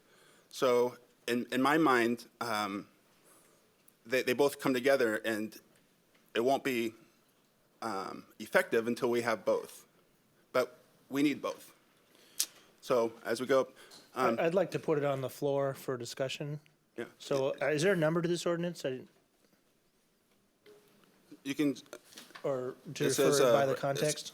Yeah, so you can. No, Adopt- I move that we, for point of discussion, so we can deliberate, approving ordinance 1549 of the city of Lacey, Washington related to camping, adopting a new chapter 8.1 of the Lacey Municipal Code, and approving a summary for publication.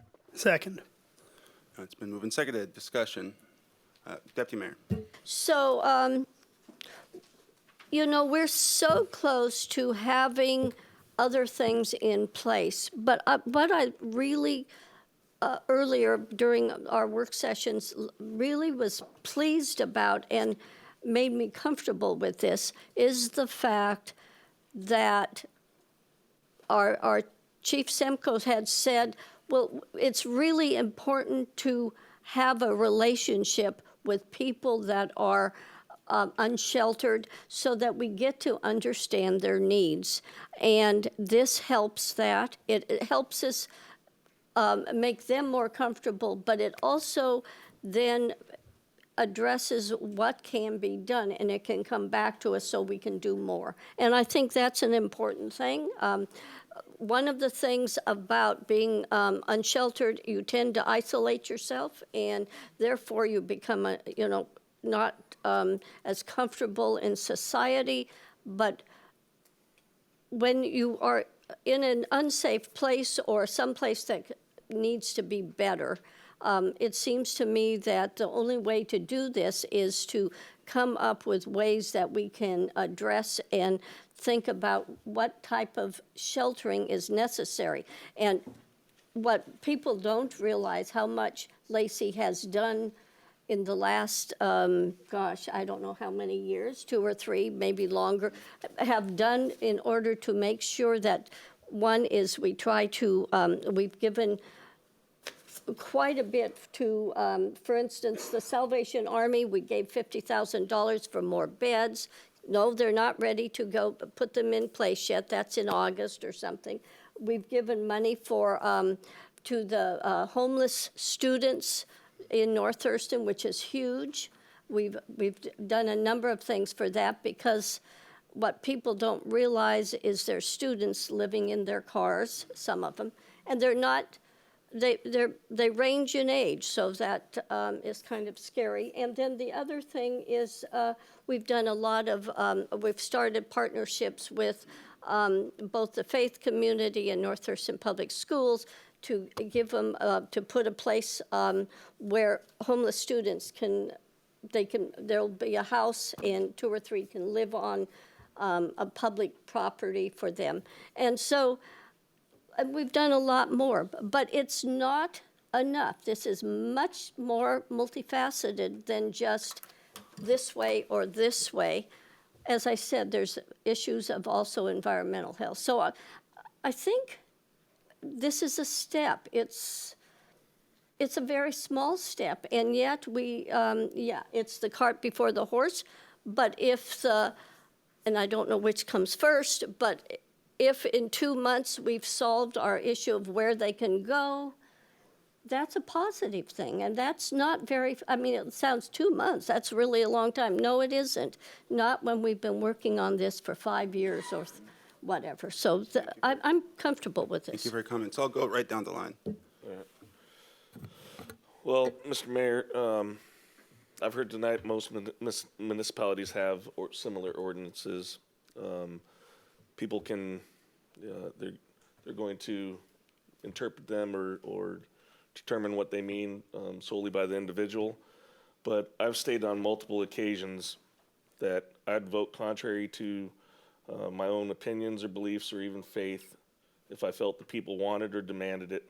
So my principles and beliefs demand that of myself as well. If history tonight proves my decision wrong, I truly hope I will be forgiven. But I have to be true to myself and what I believe is right and what the people want out of their municipality and their government. So those are my comments. Councilmember? Sure. So clearly, this is a difficult decision, difficult situation to work on and deal with. And it obviously brings out a lot of passion from people. That was pretty obvious here tonight.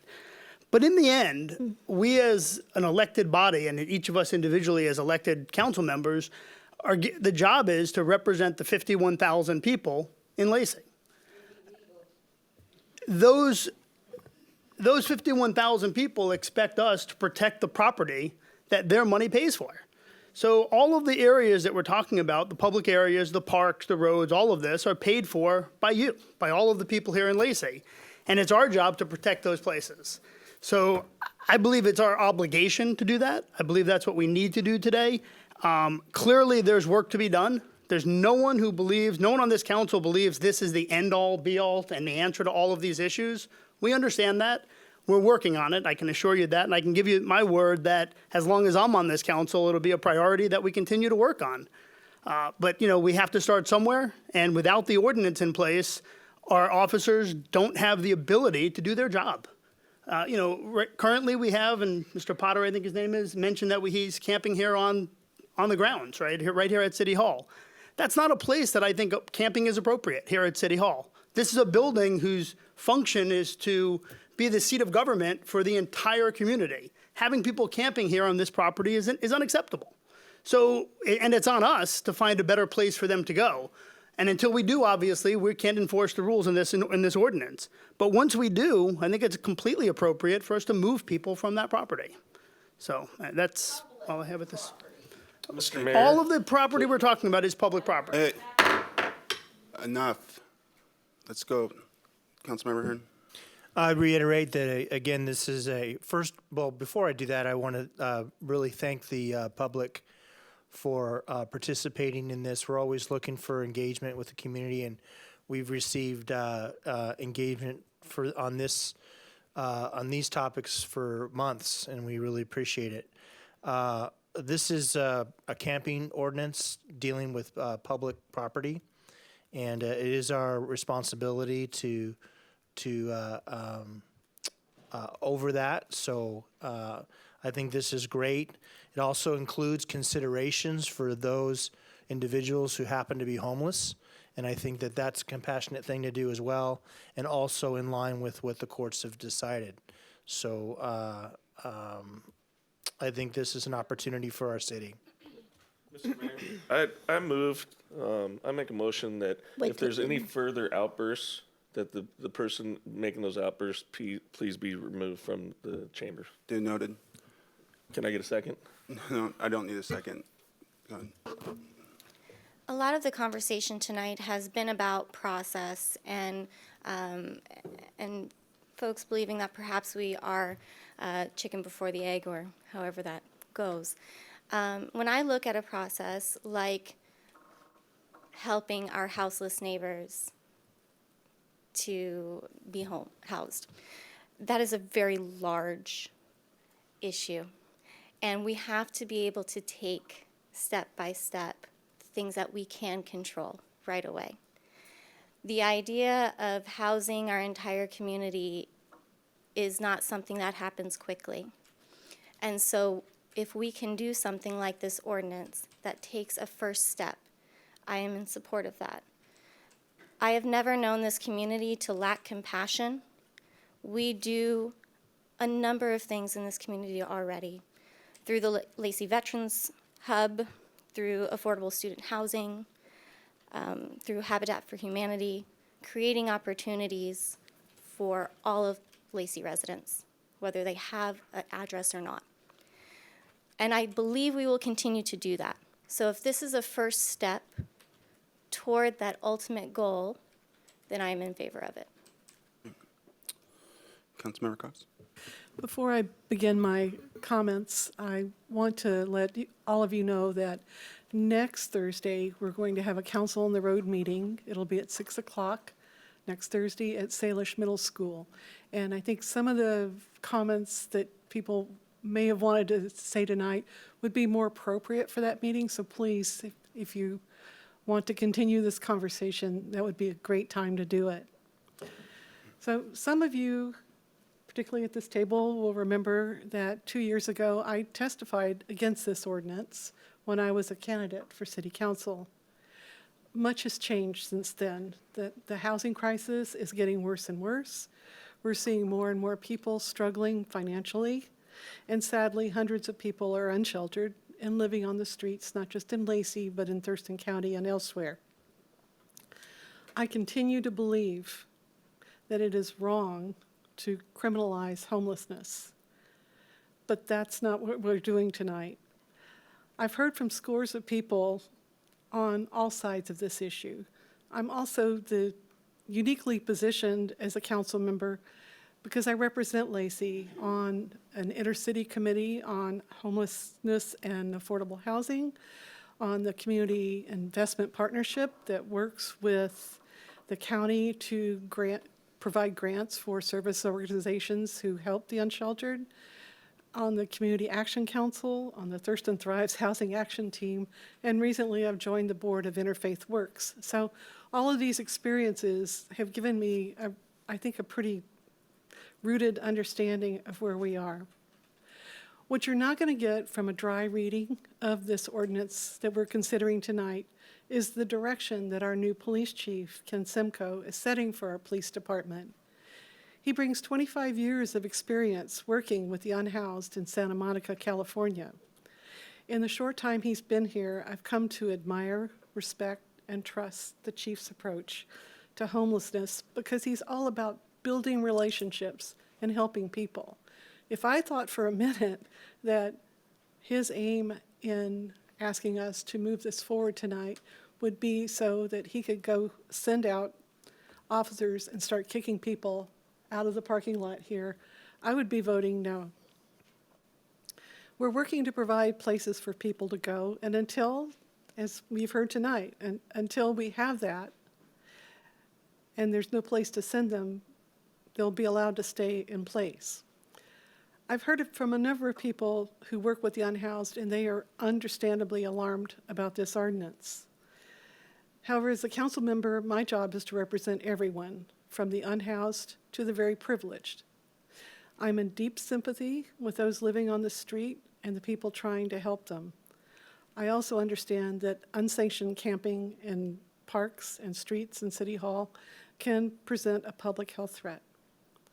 I also understand the residents of Lacey who have strong feelings about the unhoused. Some of the comments I've received and read are truly appalling, though, and I would ask people who make those comments to remember that we're all human beings and we need to treat each other with respect. After much thought, research, and conversations with staff and community members, I have decided to vote yes on this camping ordinance. I have faith in our police department and our staff to take a compassionate approach while keeping the unhoused and the housed alike safe. Very well said, Councilmember Cox. Well, we've been moved and seconded. I think this council knows where I stand on this issue. I think ideally, I would rather have resources already in place before we pass this ordinance. But as it's been pointed out, it's a chicken and egg scenario, and I think we need to first start establishing relationships with people to have a better understanding of where they're at and what resources they need. And if we don't even have that basic tool right now, how are we supposed to get started, right? I mean, if we can't engage someone and try to find out what their true needs are, then we're not really doing anyone a service here. And I have complete faith and Chief Simcoe as well. And I have faith in the compassion of not only this council, but of our staff and everyone who loves Lacey. And I know we're going to work hard and do what we can to help people. That's what we're trying to do here. But you have to have a first step. You have to have a basic guidelines to at least engage in a conversation. And we don't even have that right now. So what I hope this does is it establishes a conversation. We find resources, we invest in resources, and we can move people to compatible places where they can be safe, where their property can be safe, and they can start receiving help and change hopefully their life for the better. And that's my goal, and I think it's the goal of everyone here on council. So given that, it's been moved and seconded to adopt this ordinance, adding a new chapter related to camping in the Lacey Municipal Code. All in favor of the motion signify by saying aye. Aye. Any opposed? The motion carries. Thank you. Thank you. That was very tough. Thank you for all coming tonight.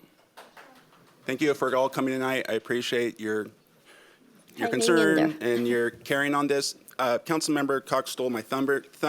We are having council on the road next Thursday at Salish Middle School, starting at 6 o'clock. And one of the main topics of that meeting is to get feedback from the public and for us to share more information on what we're doing and get feedback on our legal obligations and everything else, and we'll have a broader conversation then. So thanks for bringing that up, and I hope we can see most of you next Thursday at Salish Middle School. Okay, and next up on our agenda is a referral from the Planning Commission, the Wireless Communications Facilities Small Cell Regulations.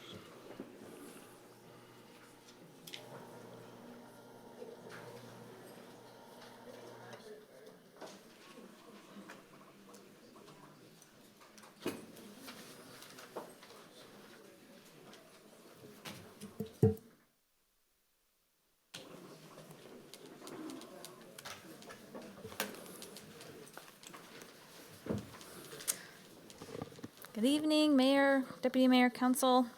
This agenda item is a recommendation to adopt an ordinance that revises regulations for wireless communication facilities. So we adopted interim regulations January 10th of 2019, and they're effective for 6 months. And the interim ordinance addressed key issues that the Planning Commission has been considering, including aesthetics and establishing a process for permitting new small cell wireless facilities. We held a public hearing here February 14th. Since then, the Planning Commission and staff have continued to refine the interim regulations, and we developed a final proposed amendments for small cell regulations. So I'm going to go through quickly what our small cell regulations say. In summary, they haven't changed a whole lot from what you saw earlier this year. We've just continued to do housekeeping, clarify items, and just make it more clear what our process is. So small cells, as opposed to macro cells, they just fill in the cellular network. You've heard a lot about 5G. This is basically that network, filling in more small cells throughout the community to supplement the much larger towers that are in our community. Give you a sense of size and height. They range between 35 to 45 feet generally is where they're placed. They can be placed on utility poles such as our Puget Sound Energy poles or city streetlights, or on a brand new pole.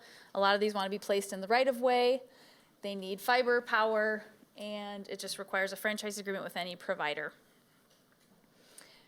The FCC gave us a lot of requirements, the Federal Communications Commission, that we had to follow, which is what prompted these regulations in the first place. So how do we regulate these things at the local level? They gave us size requirements for antennas, which are 3 cubic feet. They gave us accessory size requirements for all the supplemental equipment that goes with these antennas for 28 cubic feet. And then height limits as well were defined. And a lot of our height limits would probably range between 44 and 47 feet, maybe, just depending on the size of our streetlights and utility poles.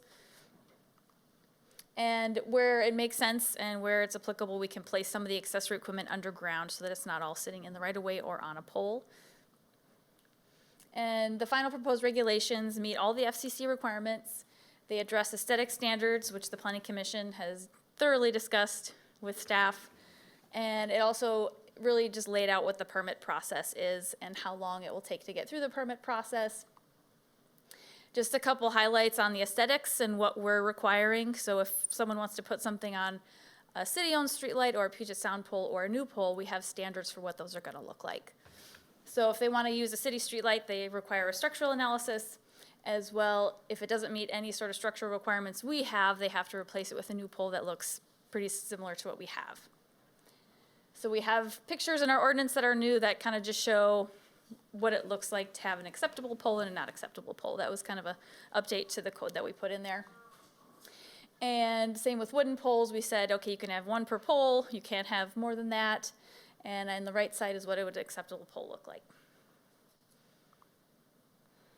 And if you have something brand new in the right of way, it has to conceal all the wires and equipment to the best of its ability and match any existing poles in the corridor. So say on College Avenue or Yelm Highway, it would have to blend in with what's already there. And just a couple updates to our telecommunication franchise requirements, just about safety issues. If a pole falls over in the right of way, can we immediately remove it? Safety switches, what we do in emergencies, indemnification, just a couple clarifications on what would happen if any piece of equipment fell off on property that we own. And we also just made it more clear what the, they call them shot clocks, which is just how much time do we have to approve or deny a permit. The FCC laid that out for us, we just had to include that in our ordinance. So for co-location, meaning if they want to put a piece of equipment on a streetlight or a PSE pole, we have 60 days to approve or deny that. If they want to put a new pole, we have 90 days, and then the franchise agreement process, we have 120 days. And just, this is not part of the ordinance, just letting you know what's next. We haven't had any applications or pre-submission conferences, so not much interest. I think we're kind of a second, third tier market for 5G. So that buys us a little more time to work on our aesthetic standards. And what we're gonna do is pursue some consultant help with figuring out some more cost analysis with different types of models for leasing, antenna space, and really a universal design for a pole. So if someone wants to place an antenna somewhere, it's a standardized piece of equipment and they can put more than one in there, but it doesn't look like it, it's all concealed. So we're just kind of working on more of the aesthetic piece for when we do have people asking for permits. And with that, we had a public hearing at Planning Commission on May 7th. No comments were received. After the public hearing, the Planning Commission voted unanimously to recommend approval to City Council, and then the Land Use Committee received a briefing on this on May 28th. So the recommendation is to approve. Is there any questions? Adopting small Move cell to wireless. adopt an ordinance that revises regulation for wireless communication facilities. Second. It's been moved and seconded. Is there any discussion? Seeing none, all in favor of the motion signify by saying aye. Aye. Any opposed? That motion carries. Next up is the 2019 to 2038 Capital Facilities Plan. Yes. So when we talk about public facilities, this item is to approve an ordinance adopting our 2019-2038 Capital Facilities Plan. I'm just going to give you a quick overview of what the plan is, what it isn't, and just a few highlights of what's in it. So a capital facility, that's a thing that cities own, like streets, parks, roads, water systems, sewer systems, all of our utilities, just to clarify. And a capital facilities plan is required under the Growth Management Act. There's a number of required elements under growth management, and a capital facilities element is one of those. And there's a couple things that need to be in that capital facilities plan. One's an inventory of what we have, where it's located, the capacity of those, and the forecasted of future needs for what those needs are going to be in the future, 40 years out. And then the proposed locations of new facilities to meet the levels of service we've defined. And then at least a 6-year plan to kind of finance all of those projects. So it's a 40-year view with a 6-year plan. And then a requirement that our capital facilities plan is consistent with our land use element. And if it's not, we need to reassess our land use element. And just to touch on capital projects, we approve an annual capital budget. It includes both projects that are in our capital facilities plan and also just annual capital budgets that are for operations and maintenance. Sometimes they get a little confused. So everything in the capital facilities plan are projects that are meant for something new or an expansion of something. Whereas our operation and maintenance are just kind of routine things like a new roof or replacing a like-for-like vehicle or something like that. It's not in the capital facilities plan. That would be in the annual capital budget. And everything in our capital facilities plan links up with our comprehensive plan. So kind of high-level vision down to the where the money happens. And then those operation and maintenance projects fit in there in the annual budget as well. But the idea is that everything in that capital facilities plan can be referenced somehow in our in our comprehensive plan in one of our elements. Our capital facilities plan draft right now is on our website, all the different sections. We have all the sections for general government, parks, transportation, wastewater, stormwater, and water. And you can see all those individual projects in there. It's been posted on there for a couple weeks now at least. And I'll just give you a couple highlights of what's in there from the executive summary. So expenditures by category, you can see transportation and water, kind of the bulk on the expenditure side. On the revenue sources side, a lot of it's general facilities charges and arterial street fund. These are all in the executive summary. And then just a couple highlights from each of the sections of the plan. So in general government, we have some improvements in Woodland District. We're going to do some strategic facility planning on our government facilities like City Hall and the maintenance shop to look at space needs in the future. Looking at our police station, looking at same kind of issues with facility expansion. And then the museum at 5700 Lacey Boulevard. On the park side, we're doing some master planning, putting in that depot trail amenity and some trails at Pleasant Glade. Transportation, a lot of these transportation projects are actually in process right now. Lebanon Street's just about done. On the sewer side, we're just improving sewer capacities. There was a project that was going to go out Sleater Kinney, but they decided to put it on Gulf Club because it would save not only money, but it would be less inconvenient for shutting down streets. And then upgrading the lift station, 19. Stormwater facilities, just improving conveyance so we don't have flooding in neighborhoods, improving our stormwater system. And on the water side, new reservoirs for growth, for new water wells, and improving some water lines. With that, we had the same public hearing on May 7th at the Planning Commission, and the conclusion was that they unanimously recommended to adopt it. And then we did a briefing at the Land Use Committee on May 28th. So the recommendation is to adopt an ordinance that revises, oops, sorry, wrong one. Recommendation to adopt the Capital Facilities Plan for 2019-2038. So I move to approve the ordinance adopting the 2019-2038 Capital Facilities Plan. Second. It's been moved and seconded. Is there any discussion? I know this is, a lot of this is just normal planning that we do, and as other issues arise, we have to adjust for them. But this gives us a basic outline of some of our major capital facilities plans, especially in the near future, in the next 6 years. And so, obviously, this is required by law. Is there any other discussion? Seeing none, it's been moved and seconded to approve the ordinance adopting the Capital Facilities Plan. All in favor of that motion signify by saying aye. Aye. Any opposed? Motion carries. Thank you. Next up is a resolution, the sole source for purchasing pump and apparatuses. Scott.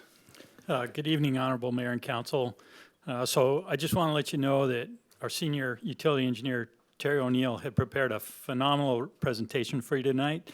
But when your agenda was flipped, I offered that she could go home and I'd cover it. So you're going to get the very abbreviated version from me. So staff is requesting that council approve a resolution declaring Pump Tech, Inc. to be the single source of supply for purchasing the necessary Peerless 7-stage 12 LD pump. So a little bit of background on that.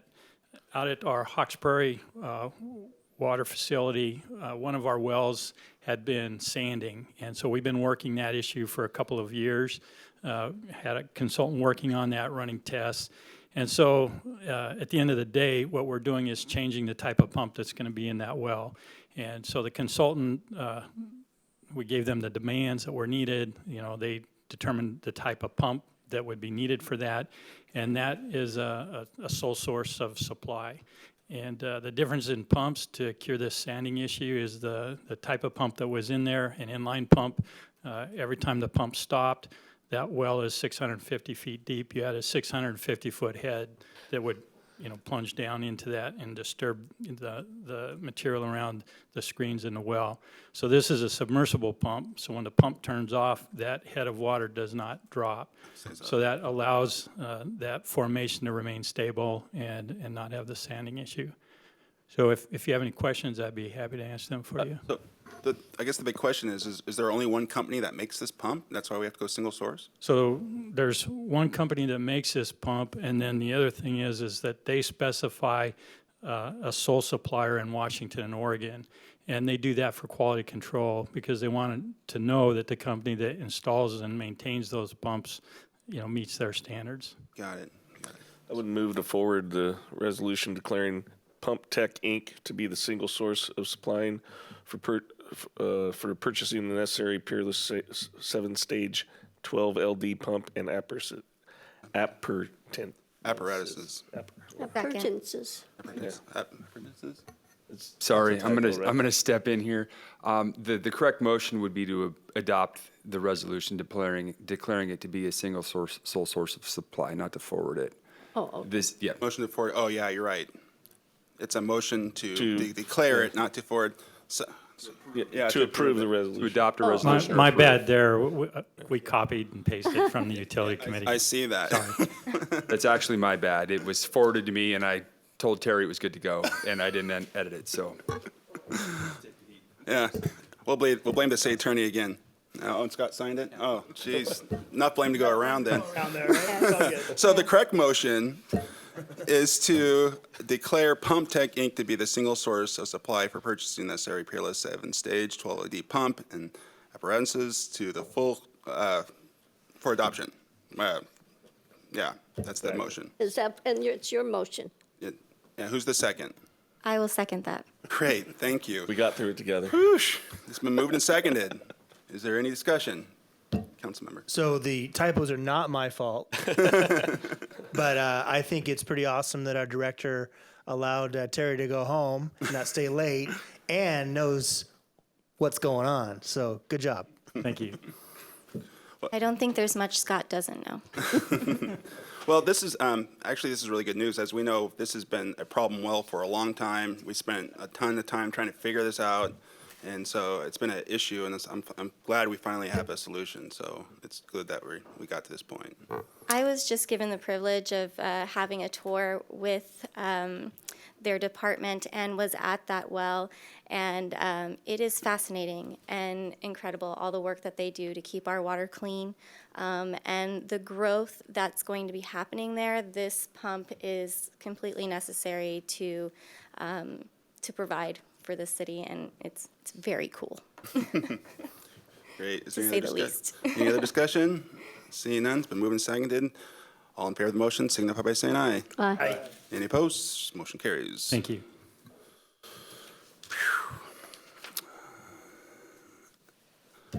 City Manager, you have anything? No report. Next up is standing general committees, Finance and Economic Development. Is me.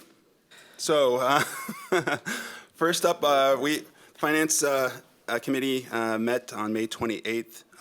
We had several items on our agenda. The first one was an update from our finance director about the TCOM 911 loan update. Years ago, TCOM needed to do some improvements, and they didn't have the ability to go out and get the funding. They asked if they could borrow the money from the city of Lacey. We had the funds available. It was a $1.2 million loan, and they're at the end of that. So their last payment was June 1st, and so we're done. That's paid for. So that was a really good thing that the city of Lacey was able to step up and help TCOM to get through that. And now, of course, they're faced with an even bigger issue that I'm pretty sure the city of Lacey is not going to be able to let them borrow the money for. So more on that to come. Next up is the city workforce. I think most people know that we've been running lean and mean here at the city of Lacey really ever since our recession. And we have not been really backfilling a lot of those positions. And we continuing to grow. And so we're finally at this point where we need to add some more full-time positions. And so there was a recommendation to look at some staff, some requirements, and of course they weren't budgeted. That's why it's coming for us now. And so that was explained to us what positions are needed, what the cost is going to be to the budget. It's about $225,000, and we agreed to forward that on to council for the next budget amendment cycle for approval. Then we talked about House Bill 1406, which is the affordable and supportive housing. This is a recently passed through the state legislature, and what it says is that a portion of the city's of the state's sales tax that a city collects can be set aside for affordable housing and supportive housing purposes under this new ordinance. But we have to be able to, we have 6 months after legislation passed to sign the ordinance, and 12 months after legislation was enacted to start collecting that state's portion if we agree to do that. And so this isn't a new sales tax. It says on my report, enact an ordinance imposing the sales tax. This is actually, it's not imposing a new sales tax. It's really taking a portion of the state sales tax from our city and holding that back for this purpose. So, yeah. So anyway, we all agreed that we should do that as soon as possible. What I've suggested, and I've talked to the other mayors about, and at least have hinted at this, is that City of Lacey's portion of this for a year, based on our sales tax collection, is not a ton of money. It's like $95,000. Of course, the City of Olympia, luckily they have the auto mall and a lot more retail sales tax, so their portion is a little bit more than, double ours actually. But that's still not a lot of money. But you throw in Tumwater and the rest of the county, which we could do, that now we're talking about a sizable sum, and it'd be nice if there was an interlocal agreement where we could start purchasing property for affordable housing to start that process and really build up our affordable housing stock. And if we did it countywide and we all work together, we could really make a difference. If we do it all on our own, it's not a lot of money, and it's pennies when we need more than dollars. So I think we will need to continue to talk to our counterparts and the other jurisdictions in Thurston County and see if we can come up with a plan or an interlocal agreement, and we can go from there. And that's my report. Next up is the General Government and Public Safety Committee. So the General Government and Public Safety Committee met May 28th, and we had 2 items, one of which we just passed today, this evening, the Affordable Housing Fee Waiver Policy Update, and the other is the City Council Travel Budget Amendment request by our newest council member, Zeman, and it was moved on without a recommendation for discussion here. And one of the reasons is that in March, all of us submitted what our travel budget was expected to be, and then that was divided up. And so we would need an amendment to come up with the request. And a couple items are for the essentials for new council members, which is a webinar, and a couple others. But the Association of Washington Cities Conference is coming up, and that's a cost. So I guess... is there a motion that needs to take place on this? We need a motion, and yeah, so yes. It's presented as General Government Committee agreed to forward to the full council without a recommendation. It's your privilege to have this discussion and make a final decision on that request. And I think this was passed out to everyone. 10.02 is our travel and training budget information if you need it. And so if there's a motion, So I could make the motion. The one question we have, which we weren't quite sure of, is does Councilmember Seaman get to vote on this motion or not? right, So, and the answer is yes. All council members can vote on this. I think the concern is whether or not it's a conflict of interest, and it's not it's obviously an interesting question, which is why the mayor asks it. Right. It's not a personal gain. It's the decision is whether or not the travel budget for the council, that a particular council member might receive the benefit of that as a council member, but it's not as an individual person. And I think if the council wanted to refrain from that, then the correct motion would be for or future action could be for the policy to be amended, indicating that that council member shouldn't take part. Just clarification, I'm a little confused because I thought what we were looking at, the amendment, was very specific to the money for a specific council member. This wasn't a change to the policy. I understand if it was a change to the policy, we'd all vote, but I'm not quite sure how it makes sense that the person, that it's not about personal for that one person. How do they? A council member would be afforded the opportunity to attend additional training, but I guess the distinction is that it would be the council member. It's an interesting question, for sure. It's akin to a council member moving for any number of things where they, as a council member, might receive the benefit, and perhaps it's to add a particular item to the agenda. The council as a whole is going to vote on that, and it passes or it fails. That doesn't mean every council member has to vote. It's just my interpretation of whether or not it's a conflict of interest. I don't think it is. Oh, good. One thing that I need to make sure is clear is that staff confirmed that if council members fulfill their current travel expenditures, the budget with this amendment is likely to be overspent. So you would have to have an amendment to increase it. So the motion is, Well, there isn't a motion. yeah, you're right. To speak as to whether or not I will vote on this issue and in regards to being fair to all concerned, I would abstain from this vote.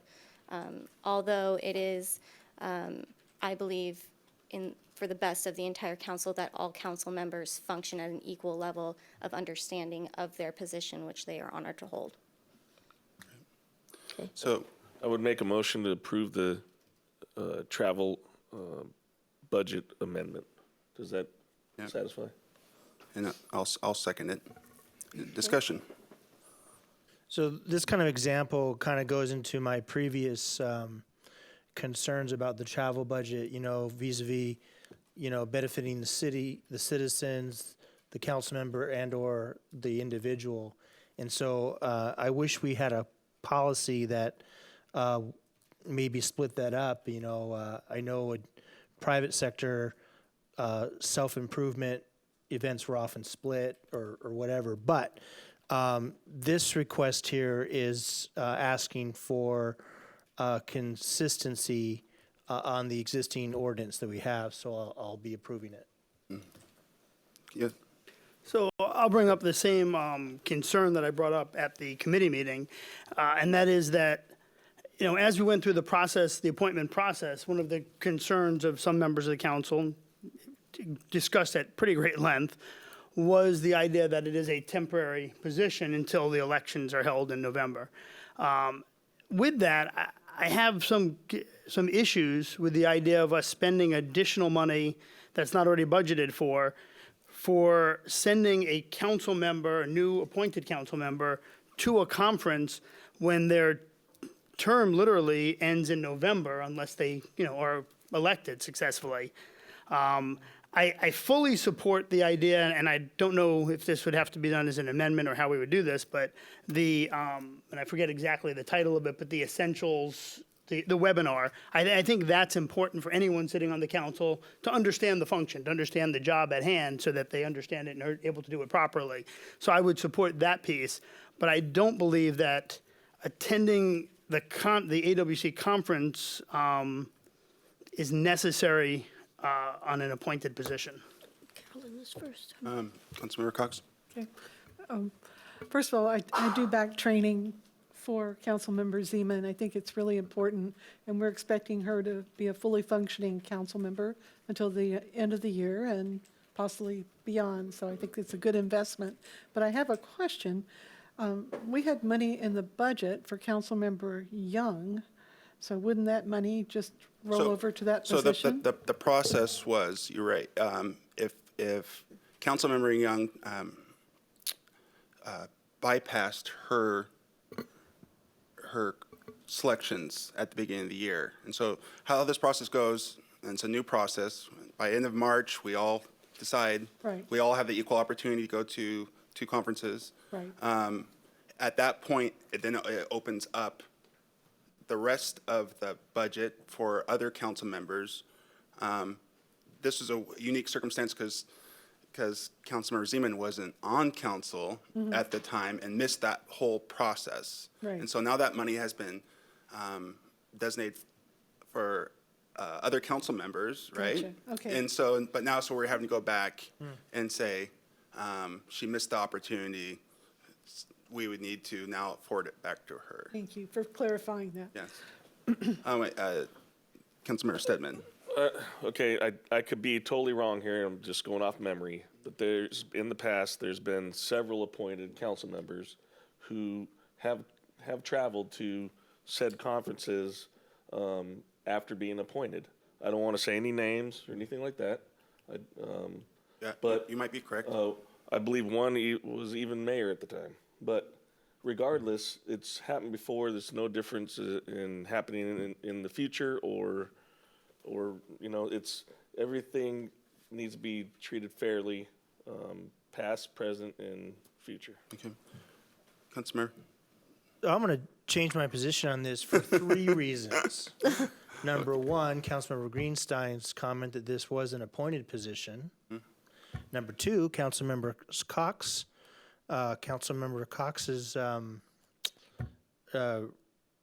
reminder that this position was replacing Councilmember Young's position, and therefore should probably accept that budget. Number 3, it's an increased budget, so maybe if Councilmember Zeman should go, whoever took Councilmember Young's money should give it back. So I'm going to decline on this one. Okay. So the budget, as is right now, based on what is potential, the budget would be spent. Some of that was, and I was unsure at the time whether I was going to a particular conference in, I believe, San Antonio.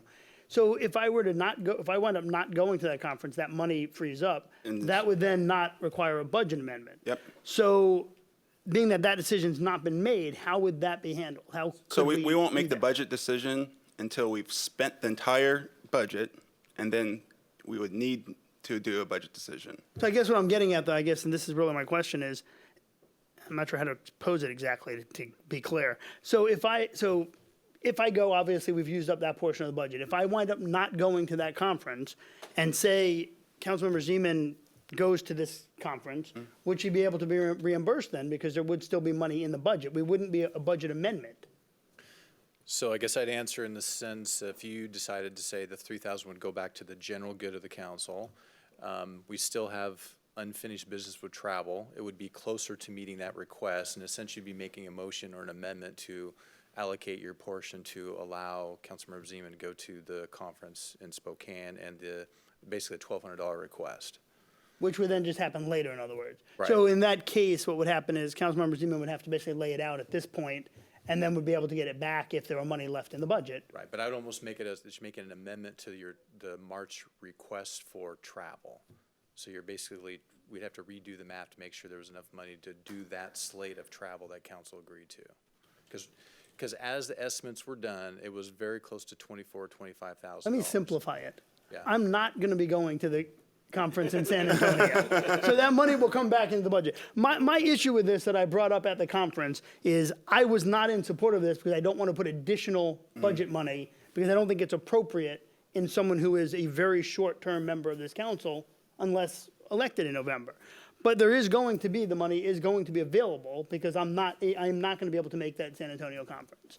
So, and none of that money's been spent yet. Yeah. So I'm trying to make this as simple as possible. How would we make that happen?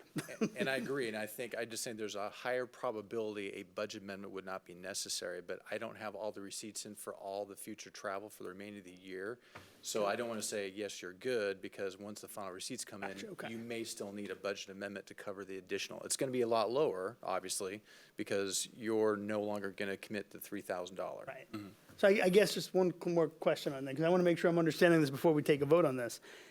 If I were to vote no here today, because as it stands, that is my position, but if in fact at the time the money is available, can Councilmember Zeman be reimbursed? Because I would want her to be able to if the money is there in the budget. So let me answer it this way. I'm sorry. If council as a body agrees, in a sense, you're still authorizing Councilmember Zeman to go to the conference. I think that authority then would allow her to attend the conference, and then we would then allocate the remaining money over for that, and then see where we're at the end of the year. And we can give you updates as that travel commitment comes in. And I don't mean to be hesitant, I can't calculate all the future travel commitments. I understand. Yeah. So another comment? So, but to kind of get to your question, if you want to authorize that, I think it's a decision of council for that travel. But that would be a future decision. That wouldn't, Or this it decision. could happen now. But I'm saying, but even if we didn't do it now, it could still happen at a future time. So I could vote no today, and they could still, if there's money left in the budget, allow for that money to be spent. You could.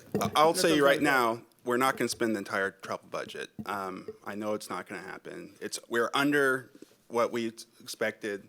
I was able to get my flight reimbursed by NLC on something. We're going to be under. If you're not going, for sure, we're going to be under. I mean, there's not going to be. We're not going to need to do it. He's being, judicious here, but I guess then why, if we're not going to be there, why do we need to vote on this at all? because we still have to give her the authority because we haven't given her the authority to go to anything yet. Why Right, does she need authority to go? yes. Spending her own money and then seeking reimbursement. I don't understand why any authority would be No, the necessary. policy changed. The policy says that each council member is allowed to go to 2 conferences. In this circumstance, she wasn't available at the time, so we need to come back and give her the authority since she missed the original deadline.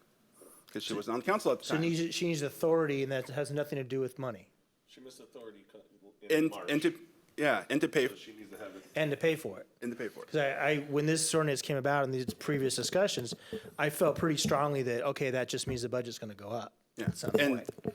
And I'd be surprised, I hear what you're saying, but I will be surprised if we don't have an increased budget because of this. Yeah. It's The not problem going to is still that increase. I can't support this without knowing whether the money's in the budget or not. That's where I'm having, yeah. that's where my conflict is. If you're not going to go and you're giving $3,000 back, Understood, the money's going to be there. it's going to be there because she's only requesting, it's going to be $1,200. So this is moot. Yeah, So Still not seeing the So could you repeat the motion, please? the motion is to, Approve the travel budget. approve the travel amendment. budget request for Councilmember Zeman to attend the Association available of- webinars, which is the AWC's Elected Officials Essentials webinar, the AWC's Affordable Housing and Homelessness Series for a total of $190, and the AWC Conference member cost, which is a conference budget request of $1,000. And I'll just state, it's great to have unanimous consent of the whole council, but it's not necessary. It's okay that we have a no You're vote. saying call the question. It's okay. Is that what you're no, saying? we No. don't call the question, we'll No. have to vote on that. Yeah. Right. So Well, is there it's any been other called a vote. discussion? Is there any other discussion? Just one other statement. There are multiple concurrent sessions, and currently only Deputy Mayor Pratt is going to this conference. And if we would like to take part in the wealth of knowledge that is provided at this conference, you would need more than one representative to be available. Councilmember Cox, you're not going? I thought you were going. I am going. Oh, forgive Oh, me, so there you Councilmember go. Cox is going as well. Okay. But there are 4 concurrent sessions Okay. going on. Thanks for the update. Yeah. And mine is paid for because I'm on the board, Yeah, so. so it has been moved and it has been seconded to adopt this council member request. All in favor of that motion signify by saying aye. Aye. Aye. All opposed? Opposed. The request has been granted. Thank you. You know what? Before we go into Land use. boards, commissions, and committee reports, I would suggest that we move that to our next council meeting, and because we can still need to adjourn to a work session tonight. Second. But there's, okay, but don't forget land use. What are we moving? You're right. We need to do land use.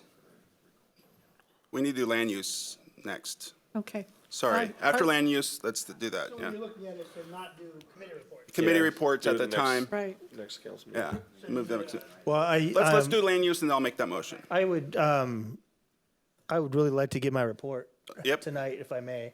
Oh, So could you allow me to do mine? well, let's discuss that after we do land use. Okay. Well, two of the items that land use heard from, we actually voted on tonight, the wireless code and the capital facilities plan. We had briefings from Jess on that. We also had a presentation from Olympia Community Solar, from Mason Rolfe and Jasmine McLean. And they talked about the opportunities. They've actually identified 2 locations in Lacey that could potentially be the site of a community solar system project. So I'm very interested in keeping that conversation going as we look at our investments in non-polluting energy. And I hope we can continue that conversation. And then quickly, we also had a briefing about the Planning Commission hearing that occurred 2.5 weeks ago now. Eddie Bishop from the Planning Commission is here, and he had quite a night there. But basically, I thought the staff, Rick and crew, did a really nice job of analyzing the comments, which were largely negative, but what people were concerned about and the like. And I think that information is available for full council if anybody else is interested in exploring it. And that's- Did you mention what it was, the emergency housing facilities briefing? You're talking about, I think you forgot the title, but I may be wrong. For the, Yes, it was the public hearing for the emergency housing ordinance that the planning commission is currently working on. Right. Sorry. Oh, great. Just one quick comment on that. I just agree with Carolyn. The presentation we had from Olympia Community Solar presentation was excellent. Really good presentation, and something that I think we should put a little more effort into looking into further, because I really thought he had some great ideas that could come into play and be useful here. Absolutely, totally agree. Is that the end of your report? the end of my report. Great. So, you have a, I I- could abbreviate, and Okay. I would ask the council for 60 seconds. okay, so I would move that after Councilmember Hearn does a quick update on one of his committee reports, that we do the rest of our committee reports next council meeting, and that will adjourn to our work I session. want to clarify, I would request 60 seconds, but to be fair, they're not related to my committee reports. Okay, 60 seconds of council time. okay. Any discussion? I'll second it, but only if we can take 60 seconds back from him at our next meeting. You bet. Okay. Well, it's been, do we need a formal motion to do that, or can it just net it? It's my prerogative? You already have the It's- motion on the it's- table anyway. Okay. You have it first. Okay. you All have in a favor of that motion, signify by saying aye. Aye. Any opposed? Motion carries. Okay, Okay, Councilmember time me Hearn. 60 seconds. I want to acknowledge and respect that this council has an ordinance right now that raises the Ms. Mazievsky flag at an appropriate time, and also a special interest flag during the month of June.